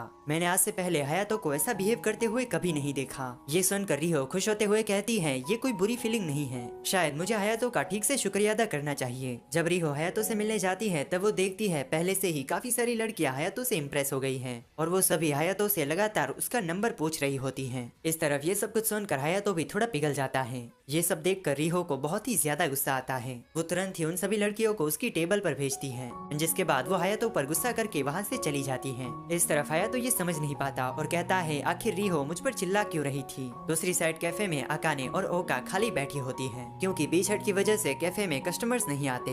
ये देखकर ओका चिढ़कर कहती है, अकाने तुम काफी लकी हो क्योंकि तुम्हें कॉफी बनाना आता है, जिसकी वजह से तुम्हें उस हयातो जैसे खड़ूस के साथ काम नहीं करना पड़ता। ये सुनकर अकाने ओका को कॉफी बनाना सिखाने लगती है, लेकिन ओका एक सिंपल सा पानी डालने का काम भी ठीक से नहीं कर पाती। दूसरी साइड रिहो को दिखाया जाता है जो सभी के साथ इतने अच्छे से बात करती है जैसे वो कोई उसका रिश्तेदार हो। ये देखकर हयातो कहता है, रिहो काफी सोशेबल एंड फ्रेंडली है। आखिर ये स्किल उसने कहीं से सीखी है या फिर ये उसके अंदर पहले से है? जिस पर शिरागी को कहती है, कॉलेज में भी कोई ऐसा नहीं होगा जो रिहो को पसंद ना करता हो, और वैसे रिहो अपने बारे में ज्यादा कुछ किसी को नहीं बताती। जब वो दोनों आपस में बातें कर रहे होते हैं तभी ही वहाँ पर आमी आती है। वो हयातो से कहती है, बॉस हमारे यूनिट पर एनिमी ने अटैक कर दिया है। हयातो देखता है वही साकुरा फेस्टिवल वाले लड़के रिहो को परेशान कर रहे हैं, जिसे देख हयातो आमी को ऑर्डर देता है कि वो सबसे पहले रिहो को रेस्क्यू करे, जिसके बाद वो उन तीनों को इतना डराए कि वो कभी भी यहाँ आने की हिम्मत ना करें। हयातो के कहने के मुताबिक आमी सबसे पहले रिहो को रेस्क्यू करती है, जिसके बाद वो उन तीनों को इतना डराती है कि वो बीच हट से सीधा भाग जाते हैं। रिहो आमी से थैंक यू कहती है कि आज उसने काफी अच्छा काम किया, जिस पर आमी कहती है, तुम्हें बचाने का ऑर्डर मुझे हयातो ने ही दिया था। वैसे आजकल हयातो तुम्हारी कुछ ज्यादा ही केयर करने लगा है। ये सुनकर रिहो खुश होते हुए कहती है, ये कोई बुरी बात नहीं है, लगता है मुझे हयातो के पास जाकर उससे माफी मांगनी होगी। जब रिहो हयातो से मिलने जा रही होती है तब वो देखती है पहले से भी ज्यादा लड़कियां हयातो के साथ बातें कर रही हैं, जिसे देखकर रिहो को फिर से गुस्सा आ जाता है। जिसके कुछ दिन के बाद एक सुबह काफी बारिश होती है, जिसकी वजह से पूरा बीच खाली होता है। वो पांचों एक साथ समुद्र में कूद जाती हैं और मजे करने लगती हैं, क्योंकि आज उन लोगों की छुट्टी है। इस तरफ हयातो भी खाली बैठे बैठे फिशिंग कर रहा होता है। तभी उतने में अकाने वहाँ आती है और वो हयातो से कहती है वो एक नए सॉन्ग पर काम कर रही है। ये सुनकर हयातो कहता है, एक फैन होने के नाते मैं काफी एक्साइटेड हूँ। उन दोनों को ऐसे बातें करते देख रिहो को पता नहीं क्यों अच्छा नहीं लगता। फिर शाम को घर जाते हुए भी रिहो लगातार हयातो के सामने देखती है, जिसके अगले दिन बीच हट पर काफी भीड़ हो जाती है। रिहो अपना सुबह का खाना स्किप करके लगातार काम कर रही होती है। ये देखकर हयातो रिहो से कहता है कि वो पहले कुछ खा ले, जिस पर रिहो बार बार मना करती है। हयातो कहता है, अगर तुम खाओगी नहीं तो मैं तुम्हें इसी वक्त फायर कर दूंगा, जिसे सुनकर रिहो बहुत ही तेज तेज खाना शुरू कर देती है ताकि वो जल्दी से कस्टमर्स को संभाल सकें। दूसरी साइड कैफे में आमी और अकाने होती हैं। एक भी कस्टमर नहीं आ रहा होता, इसी वजह से वो दोनों बोर हो जाती हैं। अकाने आमी को भी कॉफी बनाना सिखाने लगती है, जहां आमी बहुत ही अच्छे तरीके से पानी को डालती है। वो अकाने से कहती है, इतना आसान काम तो कोई भी कर लेगा, जिसे सुनकर अकाने ओका को याद करती है और कहती है, बिल्कुल सच कहा। दूसरी साइड ओका को बार बार छींके आने लगती हैं, जिसे देखकर हयातो ओका का मजाक उड़ाता है कि भला समर में ठंडी कैसे लग सकती है। तभी उतने में वहाँ पर तीन लोग टीटीएस टीवी से आते हैं। वो हयातो से कहते हैं, आपके यहाँ एक वेट्रेस काम करती है, जिसे हाल ही में काफी सारे अच्छे रिव्यूज मिले हैं, इसीलिए हम यहाँ पर उसका इंटरव्यू लेने आए हैं। जिसे सुनकर ओका खुश होते हुए कहती है कि ये जरूर रिहो के बारे में बात कर रहे हैं। तभी उतने में वहाँ पर रिहो आ जाती है, जिसे देखकर वो पर्सन रिहो से कहने लगता है, क्या तुम त्सुकुशिमा रिहो तो नहीं हो जो बचपन में काफी जीनियस एक्ट्रेस हुआ करती थी। वो आगे रिहो से कहता है, मैं तुम्हारे साथ वैरायटी शोज में काम करता था, लेकिन ये 10 साल पहले की बात है, इसीलिए शायद तुम भूल गई होगी। इस तरफ रिहो को जरा भी ठीक नहीं लगता। वो उस पर्सन से कहती है, नोमुरा जी काफी टाइम के बाद। ये सुनकर ही नोमुरा सभी से रिहो के बारे में बातें करने लगता है। ये सब सुनकर सारे कस्टमर्स भी रिहो को पहचान लेते हैं और कहते हैं, बचपन में ये एक स्टार हुआ करती थी, लेकिन एक टाइम पर ये अचानक ही गायब हो गई और अब बड़ी होने के बाद ये एक छोटे से कैफे में वेट्रेस का काम करती है। ये सब सुनकर रिहो डर कर वहाँ से भाग जाती है। फिर रात को डिनर के वक्त भी वो खाना खाने के लिए नहीं आती। तभी हमें पता चलता है जो रिहो की मॉम थी वो पैसों की लालची थी। रिहो इतनी छोटी होने के बावजूद भी वो काफी सारा काम उससे करवाती थी। ये देखकर रिहो के डैड को उसकी चिंता होने लगी। वो रिहो से कहते भी हैं कि अगर उसे अच्छा ना लगे तो वो अपनी मॉम को मना कर दें। लेकिन इस तरफ छोटी सी रिहो खुश होते हुए कहती है कि अगर मैं ज्यादा मेहनत करूंगी तो आप दोनों मुझे उतना ही ज्यादा पसंद करोगे। हालात जरा भी नहीं बदलते, इसी वजह से रिहो के डैड डिवोर्स ले लेते हैं एंड फाइनली रिहो की मॉम उसे छोड़कर चली जाती है। रिहो निराश होते हुए कहती है, मैं अपनी पूरी कोशिश कर रही थी, फिर भी आपको डिवोर्स लेने की क्या जरूरत थी। रिहो घर के बाहर बैठी होती है। तभी उतने में वहाँ पर हयातो आता है। वो रिहो से कहता है, शायद मैंने गलत समझ लिया था, मुझे लगा था तुम्हें ये स्किल पहले से ही मिली है, लेकिन अब पता चल रहा है ये स्किल समझौते की है, जिसे कमाने के लिए तुमने हार्डवर्क किया है। ये सुनकर रिहो कहती है, ये टीवी इंडस्ट्री और ये दुनिया बहुत बुरी है। जब मैं बड़ी हो गई तब उन लोगों ने मेरे रिप्लेसमेंट ढूंढना शुरू कर दिया और उन बच्चों से भी सेम मेरे जैसा ही काम जबरदस्ती करवाने लगे। अब जब मैं सोचती हूँ तब मुझे लगता है वो स्किल मेरे किसी काम की नहीं थी, बल्कि उसकी वजह से मैंने अपनी फैमिली खो दी। जिस पर हयातो कहता है, इसी स्किल की वजह से आज हमारा कैफे चल रहा है। अगर तुम मेरे साथ नहीं होती तो मैं कभी भी बीच हट खोलने के बारे में नहीं सोचता। फिर वो आगे कहता है, ग्रैंडमा के बाद इस कैफे को संभालने के लिए तुम्हारा बहुत बहुत शुक्रिया और आज के बाद कभी भी अपनी फैमिली को चिंता में मत डालना। फिर वो रिहो के सर पर हाथ रखता है और कहता है, आखिर तुम्हारी प्रॉब्लम क्या है? मैंने तुम्हें कितनी बार कहा है ज्यादा काम मत किया करो, अब ये तुम्हारा आखिरी बार है। ये सुनकर रिहो जोर जोर से रोने लगती है और कहती है, वादा करो मुझे कभी भी छोड़कर नहीं जाओगे, क्योंकि मैं हमेशा तुम्हारे साथ रहना चाहती हूँ। ये देख कर हयातो कहता है, रोना बंद करो, अब तुम कोई बच्ची नहीं हो। जिसके अगले दिन शिरागी को राका ने रिहो से कहती है, मैं बचपन में तुम्हें टीवी पर देखा करती थी, जब मैंने तुम्हारा नाम सुना था तब मुझे एक बार को ऐसा ही लगा था, लेकिन ये सब जानने के बाद भी तुम अभी भी हमारे लिए वही पुरानी रिहो हो। ये कहते ही आमी और ओका रिहो का सर सहलाने लगती है कि बचपन की जीनियस स्टार आज इतनी बड़ी हो गई है। ये देखकर रिहो चिढ़ जाती है और कहती है, मैं तुम दोनों से उम्र में बड़ी हूँ और वैसे भी हमें काम पर जाना है। तभी वो हयातो को देखती है जो तैयार होकर कैफे में जा रहा होता है। वो धीरे से हयातो को कहती है, कल जो हुआ था वो सब झूठ था, इसीलिए इसके बारे में किसी को भी मत बताना। ये सुनकर हयातो मुस्कुराते हुए कहता है, अच्छा ऐसी बात है। एंड फिर वो रिहो की मिमिक्री करने लगता है। समर अब बस खत्म होने ही वाला है। हयातो और बाकी सभी बीच हट पर अपना काम खत्म करके पैकअप कर रहे होते हैं। तभी उतने में वहाँ पर एक लड़की आती है जो दिखने में बिल्कुल ओका जैसी है। आमी उसे ओका समझकर अपने फनी ग्लासेस उसे दिखाने लगती है, लेकिन तभी वो लड़की गुस्से में आमी के ग्लासेस छीन लेती है और चिल्लाकर कहती है, अपने काम को सीरियसली लो। ये देखकर बाकी सबको भी कुछ भी समझ में नहीं आता। इस तरफ हयातो कुछ नोटिस करता है। वो उस लड़की से कहता है, आखिर तुम कौन हो? फिर रात को सभी लोग साथ में होते हैं। बताया जाता है ये लड़की ओका की छोटी जुड़वा बहन है जिसका नाम कीका है। ओका काफी टाइम से घर नहीं गई, इसीलिए कीका उसे एक बार देखने आई है। वो कहती है, ओका तुम डिजाइनिंग सीखने कॉलेज जाने वाली थी, लेकिन इस छोटे से कैफे में तुम अभी भी काम कर रही हो। कीका सभी मेंबर्स की बुराई करती है। फिर आखिर में वो हयातो पर आती है। वो बताती है उसकी पूरी फैमिली टोक्यो यूनिवर्सिटी से ग्रेजुएट हुई है। वो कभी भी ऐसे लड़के के साथ ओका को काम करने नहीं दे सकती जो एक छोटा सा कैफे चलाता है और लड़कियों के साथ फैमिली बनने का झूठा दिखावा करता है। ये सुनकर ओका कीका को एक थप्पड़ मारती है और कहती है, मेरी फैमिली और इस कैफे का मजाक मत बनाओ। ये देखकर कीका गुस्से में, आखिर तुम्हें हो क्या गया है? ठीक है, तुम्हें जो करना है वो करो। इतना कहकर वो चली जाती है। फिर ओका सभी से माफी मांगती है, जिस पर आमी मजाक में कहती है, अगर ओका जैसा पर्सन आप पर चिल्लाए तो सच में अच्छा नहीं लगता। ये सुनकर ओका और भी ज्यादा निराश हो जाती है और वो आमी से माफी मांगने लगती है। इस तरफ आमी को भी रियलाइज होता है कि उसे जो नहीं कहना था वो उसने कह दिया। वो तुरंत ही मास्क पहनकर ओका से माफी मांगती है। ये सुनकर रिहो टॉपिक बदलती है और कहती है, ये कितनी अच्छी बात है ओका, तुम्हारी पूरी फैमिली टोक्यो यूनिवर्सिटी से ग्रेजुएट है। ये सुनकर ओका निराश हो जाती है कि इसी वजह से मेरी फैमिली को मुझसे काफी हाई एक्सपेक्टेशन है। जरूर कीका के पास भी कोई ऐसी चीज होगी जो उसे करनी होगी, लेकिन इन सब चीजों की वजह से वो ये नहीं कर पा रही। सिर्फ मैं ही हूँ जिसे जो अच्छा लगता है वो कर रही है। फिर अगले दिन ओका काफी खोई खोई सी होती है, जिसकी वजह से उसका मन भी ठीक से काम में नहीं लगता।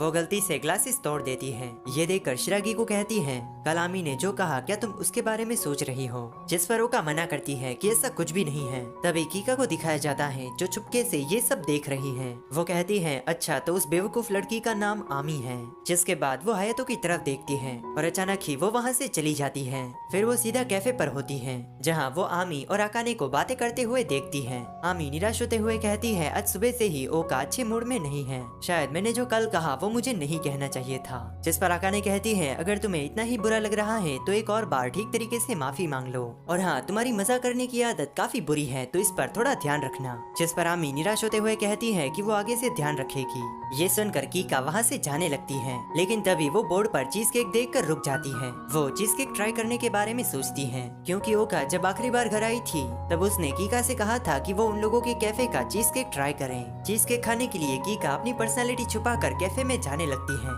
लेकिन जब कीका कैफे का दरवाजा खोलती है तब वो देखती है आमी फनी मास्क पहनकर उसका स्वागत कर रही है, जिसकी वजह से कीका हंसने लगती है। फिर थोड़ी देर के बाद वो एम्बेरस होकर वहाँ से चली जाती है। ये देखकर आमी अकाने से माफी मांगने लगती है कि वो ये बात हायातो को ना बताए। फिर सीधा रात का टाइम दिखाया जाता है। ओका अभी भी सुबह जैसा बर्ताव कर रही होती है। वो उसके बचपन के दिनों को याद करती है और कहती है बचपन में वो और कीका कितने करीब हुआ करती थी। जब उसने अपने पेरेंट्स से कहा कि उसे फैशन डिजाइनर बनना है तब उसके पेरेंट्स काफी गुस्सा हो गए और कहने लगे, ओका तुम्हें टोक्यो यूनिवर्सिटी क्यों नहीं जाना? तभी उतने में कीका आकर सभी से कहती है, बहन को जो करना है वो करने दीजिए, टोक्यो यूनिवर्सिटी मैं जाऊंगी। ये सारी चीजें दिमाग में आने पर ओका कहती है, शायद इन सब चीजों में मेरी ही गलती थी, मैं एक अच्छी बहन नहीं बन पाई। तभी उतने में ओका के रूम में हायातो आ जाता है, जिसे देखकर ओका अपने पैरों को चद्दर से ढक लेती है और चिल्लाकर कहती है, आने से पहले दरवाजा नॉक किया करो। जिस पर हायातो, मैंने नॉक तो किया था लेकिन तुम अपनी ही दुनिया में खोई हुई थी। फिर वो अंदर आकर कहता है,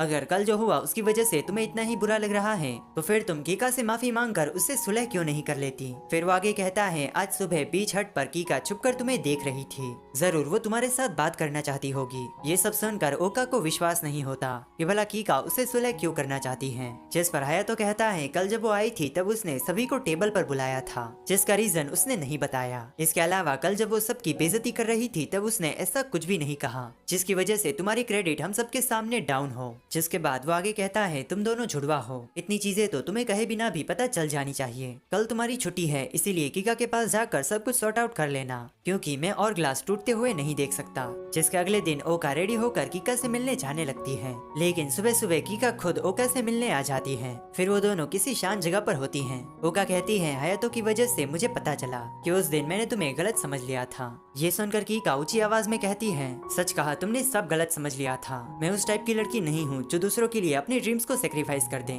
जब से मैंने कॉलेज जाने के लिए एग्जाम दी है तब से ही तुम मेरे साथ काफी अच्छा बर्ताव कर रही हो। वो आगे कहती है, मैं कॉलेज इसलिए जा रही हूँ क्योंकि एक चीज है जो मुझे करनी है, लेकिन तुमने तो घर छोड़कर अनजान लोगों के साथ रहना शुरू कर दिया। मॉम डैड को तुम्हारी चिंता हो रही थी कि वो लोग तुम्हारा फायदा ना उठाएं, इसीलिए मैं एक बार देखने आई थी कि तुम्हारे आसपास के लोग कैसे हैं। वो आगे कहती है, तुमने उन सभी लड़कियों के लिए कितने क्यूट ड्रेस बनाए हैं, लेकिन मेरे लिए तुमने ऐसा आज तक कुछ भी नहीं बनाया। ये सब सुनकर ओका कीका के फेस पर हाथ रखती है और सभी चीजों के लिए वो उससे माफी मांगती है और कहती है, मैं अपनी प्यारी बहन के लिए भी एक क्यूट ड्रेस बनाऊंगी। फिर ओका कीका से सभी लोगों से माफी मांगने को कहती है, क्योंकि उस रात कीका ने सभी लोगों के बारे में कुछ ज्यादा ही बुरा भला कह दिया था और वैसे ओका ये नहीं चाहती सभी लोग कीका को बुरी लड़की समझे। ये कहने के ठीक बाद ओका डोर ओपन करती है, लेकिन तभी वो कुछ ऐसा देख लेती है जो उसे शायद नहीं देखना चाहिए था। वो तुरंत ही डोर को बंद करके उन सभी पर गुस्सा करने लगती है। तभी दूसरे रूम से अकाने उन दोनों को बुलाती है और कहती है, तुम दोनों मेरे साथ कैफे में आ जाओ, मैं तुम दोनों के लिए कॉफी बना देती हूँ। इसके अलावा कैफे में चीज केक भी रखा हुआ है। ये सुनते ही कीका खुशी से झूमने लगती है कि आज उसे चीज केक खाने को मिलेगा। फिर अगला सीन सीधा शाम का दिखाया जाता है। ओका हायातो को डिनर के लिए बुलाने आती है। इसके अलावा कल रात एडवाइस देने के लिए वो हायातो को थैंक्स भी कहती है। जिसके बाद वो थोड़ी देर तक वहीं पर ही खड़ी रहती है और सोचती है चीज केक खाते वक्त कीका लगातार हायातो की तारीफ कर रही थी। इस तरफ हायातो ओका से कहता है, क्या तुम्हें और भी कुछ पूछना है? जिस पर ओका अटकते हुए कहती है, आखिर तुमने पहली बार में ही कीका को देखकर कैसे पता लगा लिया कि वो मैं नहीं बल्कि कोई और है? जिस पर हायातो कहता है, कीका ने लेफ्ट हैंड में बैग रखा हुआ था जबकि तुम हमेशा राइट हैंड में रखती हो। ये कोइंसिडेंस भी हो सकता है, लेकिन जिस तरीके से कीका ने आमी के साथ बर्ताव किया मुझे पता चल गया कि वो तुम नहीं हो। जिस पर ओका सरप्राइजली कहती है आखिर कैसे।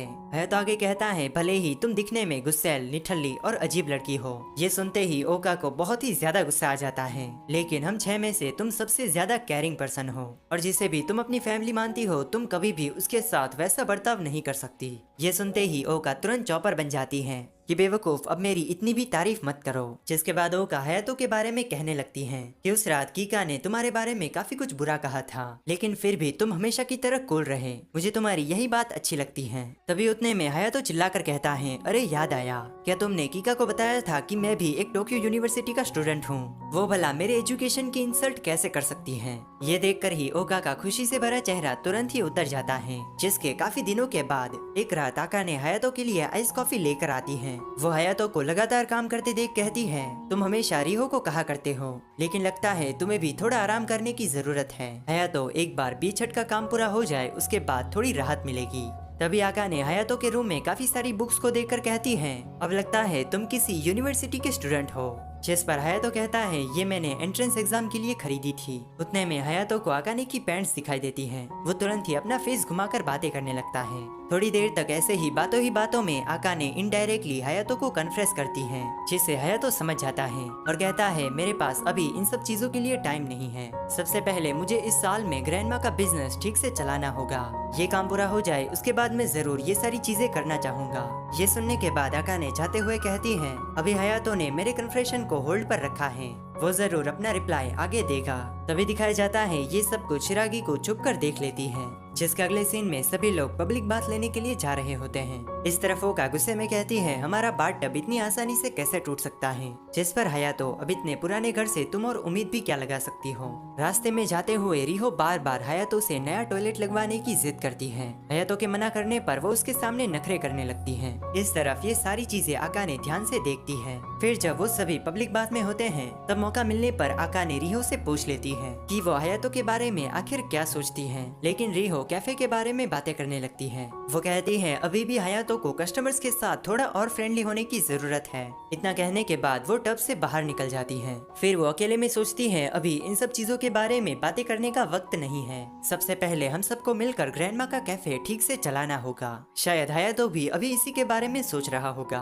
तभी उतने में आकाने आकर रिहो से कहती है मैं हयातो को पसंद करती हूँ और मुझे शक है कि तुम्हें भी हयातो के लिए फीलिंग्स हैं। ये सुनकर फिर से रिहो हिचकिचाते हुए मना करने लगती है कि ऐसा कुछ भी नहीं है। तभी आकाने कह देती है मैंने हयातो को कन्फ्रेस कर दिया है। अब जबकि तुम उसे पसंद नहीं करती तो तुम्हें इस चीज से कोई भी फर्क नहीं पड़ना चाहिए। बात लेने के बाद जब सभी लोग वापस आ रहे होते हैं तभी रिहो को याद आता है कल सुबह ब्रेकफास्ट उसे बनाना है। वो सभी को उससे पहले घर जाने को कहती है क्योंकि उसे सुपरमार्केट चीजें खरीदने जाना था। जिस पर हयातो शांति से कह देता है तो ठीक है ऐसा ही करते हैं। लेकिन तभी ओका हयातो के पैर पर जोर से मारती है और कहती है तुम इतनी देर रात में लड़की को अकेले कैसे जाने दे सकते हो? जिस पर हयातो कहता है वैसे ठीक है, क्योंकि अगर मेरे स्टाफ के साथ कुछ भी होता है तो उसकी रिस्पॉन्सिबिलिटी मुझे ही लेनी होगी। जिसके अगले सीन में हयातो और रिहो देर रात को सारा सामान लेकर घर की ओर वापस जा रहे होते हैं, जहाँ रिहो के दिमाग में बार बार आकाने ने जो कहा था वही चल रहा होता है। वो सोचती है हयातो ने आकाने को क्या रिप्लाई दिया होगा और हयातो आखिर मेरे बारे में क्या सोचता है? क्या वो मुझे सिर्फ एक स्टाफ मेंबर या हाउसमेट तो नहीं समझता?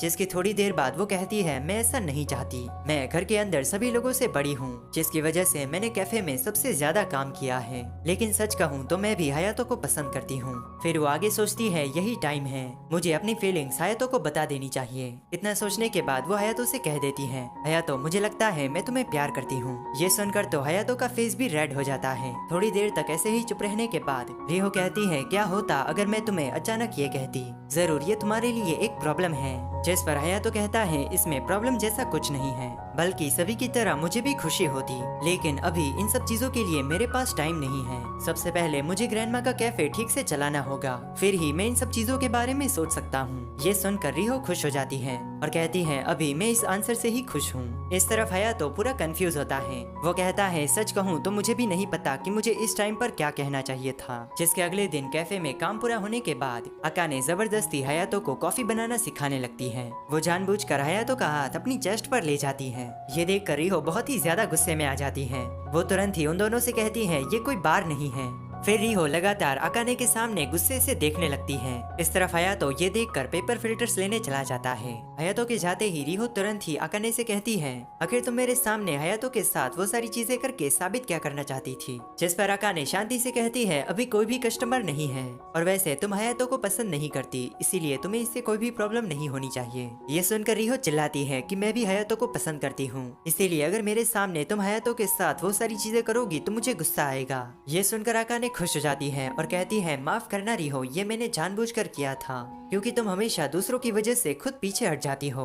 इसके अलावा मुझे जो ठीक लग रहा था वो मैं कर रही थी, जिसकी वजह से ये मुझे अनफेयर लगा। ये सुनकर रिहो एम्बेरेस्ड हो जाती है और कहती है, शायद मैंने तुम पर कुछ ज्यादा ही गुस्सा निकाल दिया। फिर अकाने कहती है, रिहो, हम दोनों का गोल सेम है, भले ही हम फैमिली हैं, लेकिन एक बैटल होती है। इस तरफ रिहो भी कहती है कि वो भी सेम वैसा ही करेगी। जिसके बाद एक नया सीन दिखाया जाता है। आधी रात को हयातो पानी पीने के लिए उठा होता है, तभी वो शिरागिको को ग्रैंडमा के रूम में देख लेता है। ये देखकर वो कहता है, आखिर आधी रात को ये यहाँ कर क्या रही है। जिसके थोड़े टाइम के बाद एक सुबह हयातो सभी से कहता है उन्हें फॉल मेन्यू पर काम करना होगा। ये कहने के तुरंत बाद वो एक्साइटेड होकर कहता है, इस बार मैं हमारे कैफे को टीवी या फिर सोशल मीडिया में चलाना चाहता हूँ, क्योंकि यही सारी चीजें एक कैफे को फेमस बनाती हैं। ये सुनकर ओका कहती है, इसमें कौन सी खास बात है, हर बार की तरह मेन्यू का काम तुम इस बार भी शिरागिको पर डाल दोगे।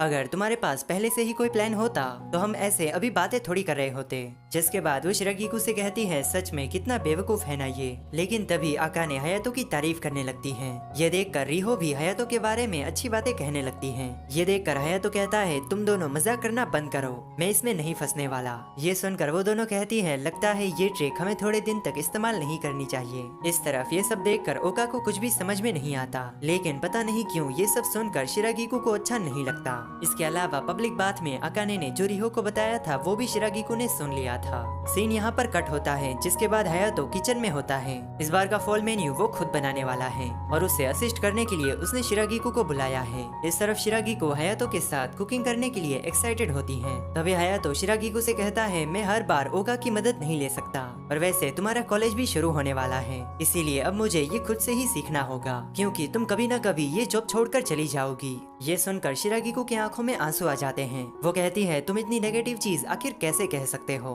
हम लोग एक फैमिली हैं, इसीलिए मैं हमेशा यहाँ पर रह सकती हूँ। ये सुनकर हयातो, ये सुनने में तो अच्छा लगता है, लेकिन अगर तुम यहाँ पर हमेशा रहोगी तो तुम्हारे पेरेंट्स को चिंता होगी।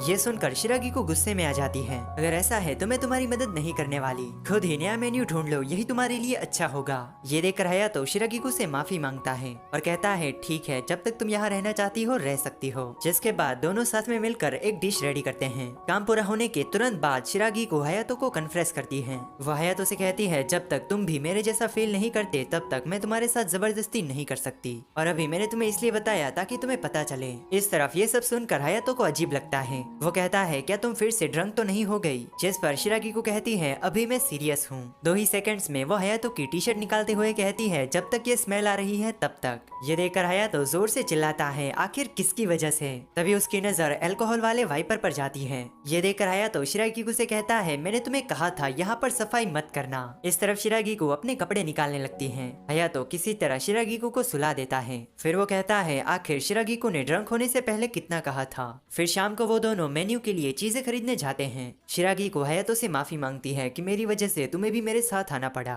जिस पर हयातो कहता है, ऐसा कुछ भी नहीं है, कैफे पर अकाने और ओका हैं। वैसे मुझे तुम्हें कुछ पूछना था। फिर रास्ते में हयातो शिरागिको से पूछ लेता है। वो कहता है, तुम रोज रात को ग्रैंडमा के रूम में आखिर क्या करने जाती हो।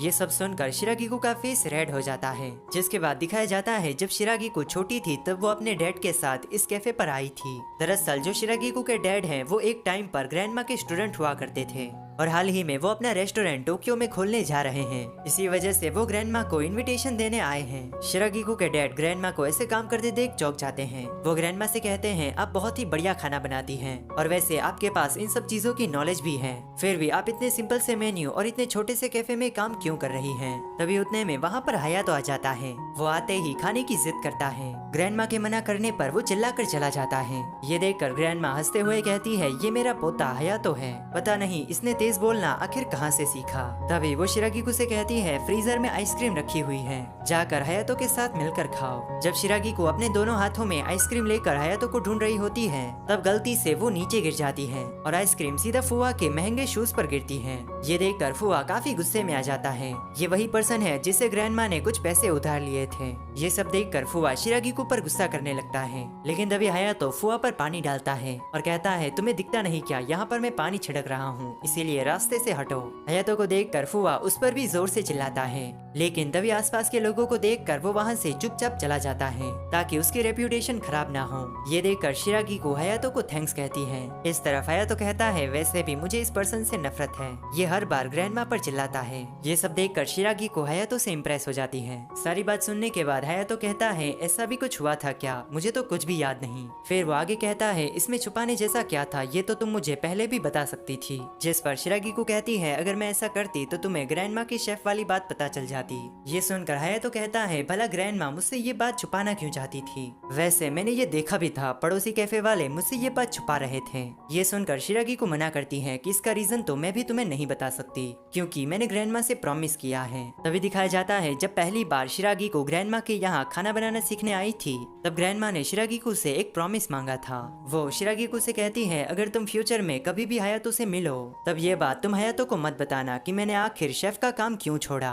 तभी हयातो शिरागिको से कहता है अब तुम मुझे सब कुछ बता सकती हो, वो सारी बातें भी जो ग्रैंडमा ने बताने से मना की हो, लेकिन अभी भी शिरागिको चुप होती है। तभी हयातो कहता है क्या ऐसा तो नहीं है तुम ग्रैंडमा की कुकिंग वाली फोटोज देखने के लिए उसके रूम में जाती हो। ये सुनकर शिरागिको चौंक जाती है और हाँ कहती है। सारी बात पता चलने पर हयातो कहता है शायद मेरी ही वजह से ग्रैंडमा ने शेफ का काम छोड़ दिया। फिर अगला सीन रात का दिखाया जाता है। एक तरफ शिरागिको खाना बना रही थी तो दूसरी साइड सभी लोग एक फोटो को देख रहे थे जो कि अभी अभी प्रिंट होकर आई है। वो सभी लोग उस फोटो को देखकर काफी खुश होते हैं और उसे कैफे में लगाने के बारे में सोच रहे होते हैं। इस तरफ हयातो कैफे में बैठे बैठे ग्रैंडमा के बारे में सारी चीजें देख रहा होता है। वो कहता है 15 साल से ग्रैंडमा शेफ का काम कर रही थी और वो फाइनली स्पेन में अपना रेस्टोरेंट खोलने वाली थी, लेकिन मेरे पेरेंट्स की ट्रैफिक एक्सीडेंट की वजह से डेथ हो गई, जिसकी वजह से वो मुझे संभालने के लिए वापस जापान आ गई। तभी उतने में वहाँ पर शिरागिको आ जाती है। वो हयातो से कहती है इसमें तुम्हारी कोई भी गलती नहीं है। जिस पर हयातो कहता है अगर ग्रैंडमा चाहती तो वो अपना रेस्टोरेंट टोक्यो में भी खोल सकती थी, लेकिन ऐसा करने पर इस बड़े से घर में मैं हमेशा के लिए अकेला रह जाता और जहाँ तक मैं ग्रैंडमा को जानता हूँ वो अपने पोते को कभी भी ऐसी हालत में नहीं छोड़ती। मेरी ही वजह से ग्रैंडमा ने एक सिंपल लाइफ जीने का तय किया ताकि ये सारी बात मुझे पता ना चले। जिसके बाद वो शिरागिको से कहता है क्या तुम भी उस टाइप की लड़कियों में से हो जो सिर्फ उसी लड़के से डेट करती है जिसके साथ वो शादी करने वाली हो। ये सुनकर शिरागिको का फेस रेड हो जाता है। वो कहती है आखिर ये बात यहाँ पर कैसे आ गई। जिस पर हयातो कहता है जब तुम ड्रंक थी तब तुमने ये सारी बातें कही थी। वैसे तुम्हारे डैड मेरी ग्रैंडमा के स्टूडेंट हुआ करते थे, क्या होगा अगर हम दोनों की शादी हो जाए। इतना कहकर हयातो वहाँ से जाने लगता है। तभी शिरागिको कहती है मैंने ग्रैंडमा से इसके बारे में एक बार पूछा था, क्या आपको ये फैसला लेने के बाद अब पछतावा होता है। जिस पर ग्रैंडमा ने साफ मना किया था। वो कहती है मैंने पिछले 10 साल जो हयातो के साथ बिताए हैं वो काफी खुशी भरे थे। मेरे लिए हयातो इतना प्यारा है कि उसे ग्रो होते हुए देखना ही मेरी सबसे बड़ी खुशी है। अगर अब तुम मुझसे पूछती हो कि मेरी जीने की वजह क्या है तो मेरा जवाब सिर्फ एक ही होगा और वो है हयातो। ये सब सुनकर हयातो कहता है लेकिन ग्रैंडमा ने मुझे ऐसा कुछ भी नहीं कहा। तभी वो उसके हाई स्कूल के एक पल को याद करता है। वो ग्रैंडमा से कह रहा होता है अब बहुत ही लंबा जिएगी। जिस पर ग्रैंडमा हंसते हुए कहती है मैं इतनी जल्दी नहीं मर सकती जब तक मैं तुम्हारी वाइफ को परेशान न कर लूं जिसे तुम थोड़े ही टाइम में लाने वाले हो। ये सुनकर हयातो गुस्से में कहता है ऐसा मत करना। ये सब याद आने के बाद हयातो खुश हो जाता है और कहता है इस कैफे में ग्रैंडमा और मैं खुशी से रहा करते थे, इसी वजह से किसी भी हाल में मैं इस कैफे को बंद होने नहीं दे सकता। ये सुनकर शिरागिको खुश होते हुए कहती है जब ग्रैंडमा चली गई थी तब मैंने ये डिसाइड किया था कि अगर फ्यूचर में तुम कभी भी इस कैफे को चलाने के लिए आओगे तब मैं हर चीज में तुम्हारा सपोर्ट करूंगी, फिर चाहे कुछ भी हो जाए। ये सुनकर हयातो शर्माते हुए कहता है अच्छा ऐसे ही मदद करती रहना। तभी उतने में वो चारों रोते हुए वहाँ पर आ जाती है और कहने लगती है ये मेरे लाइफ की सबसे ब्यूटीफुल कहानी है। तभी हयातो कहता है क्या तुम लोगों ने दोबारा छुपकर सब सुन लिया। जिसके बाद सीन बदल जाता है। सभी लोग छुट्टी के दिन ऐसे ही पिकनिक पर आए होते हैं। बातों ही बातों में ओका शिरागिको से पूछ लेती है आखिर तुम दोनों उस रात डेटिंग और शादी के बारे में क्या कह रहे थे, मुझे तो वो बात जरा भी समझ में नहीं आई। जिस पर शिरागिको एम्बेरस हो जाती है, लेकिन तभी वो कहती है अब मुझे ये बात छुपा कर नहीं रखनी चाहिए। जिसके बाद वो सभी से कह देती है अब मैं भी हयातो की नई कैंडिडेट हूँ जो उसकी गर्लफ्रेंड बनना चाहती है। ये सुनकर ओका को शौक लगता है और कहती है कि इसका मतलब और भी लोग हैं। लेकिन तभी शिरागी को गलती से रिहो का वाइन वाला ग्लास पी लेती है, जिसके बाद क्या था शिरागी को अपना होश खो देती है एंड फिर वो सीधा हयातो के ऊपर चढ़ जाती है एंड कहने लगती है मैं हयातो से प्यार करती हूँ। हयातो साथ में खाना तो बहुत बना लिया, अब चलो थोड़े बच्चे भी बना लेते हैं। ये सुनकर ओका चिल्लाकर कहती है इन दोनों को कोई रोको, अभी हम पब्लिक प्लेस पर हैं। तभी ही अगला सीन दिखाया जाता है जहाँ पर हयातो की बेटी स्कूल से वापस घर आती है। वो टेबल पर एक पुरानी फोटो देखती है जो घर की सफाई करते वक्त उन लोगों को मिली थी। वो हयातो से कहती है पापा इसमें से एक मामा है ना। ये देखकर हयातो चौंक जाता है और कहता है आखिर तुमने कैसे पहचान लिया। जिस पर हयातो की बेटी कहती है क्योंकि मामा जरा भी नहीं बदली। देखने पर हयातो की बेटी बिल्कुल ओका जैसी होती है, लेकिन उसकी पर्सनालिटी और बोलने का तरीका आमी जैसा होता है। वो हयातो से कहती है पापा उस टाइम पर आपको मामा की कौन सी बात अच्छी लगी। ये सुनकर हयातो शर्मा जाता है और कुछ भी नहीं बोलता। इसी के साथ इस एनिमे का सीजन 1 यहीं पर ही खत्म होता है। एनिमे से रिलेटेड अगर बाद में कोई भी अपडेट आते हैं तो वो आपको इस चैनल पर मिल जाएंगे। वैसे आपको क्या लगता है आखिर हयातो ने किसके साथ शादी की होगी? कमेंट करके अपने विचार जरूर बताना। बाकी इस वीडियो को लाइक एंड चैनल को सब्सक्राइब कर दो। मिलते हैं अगले वीडियो में।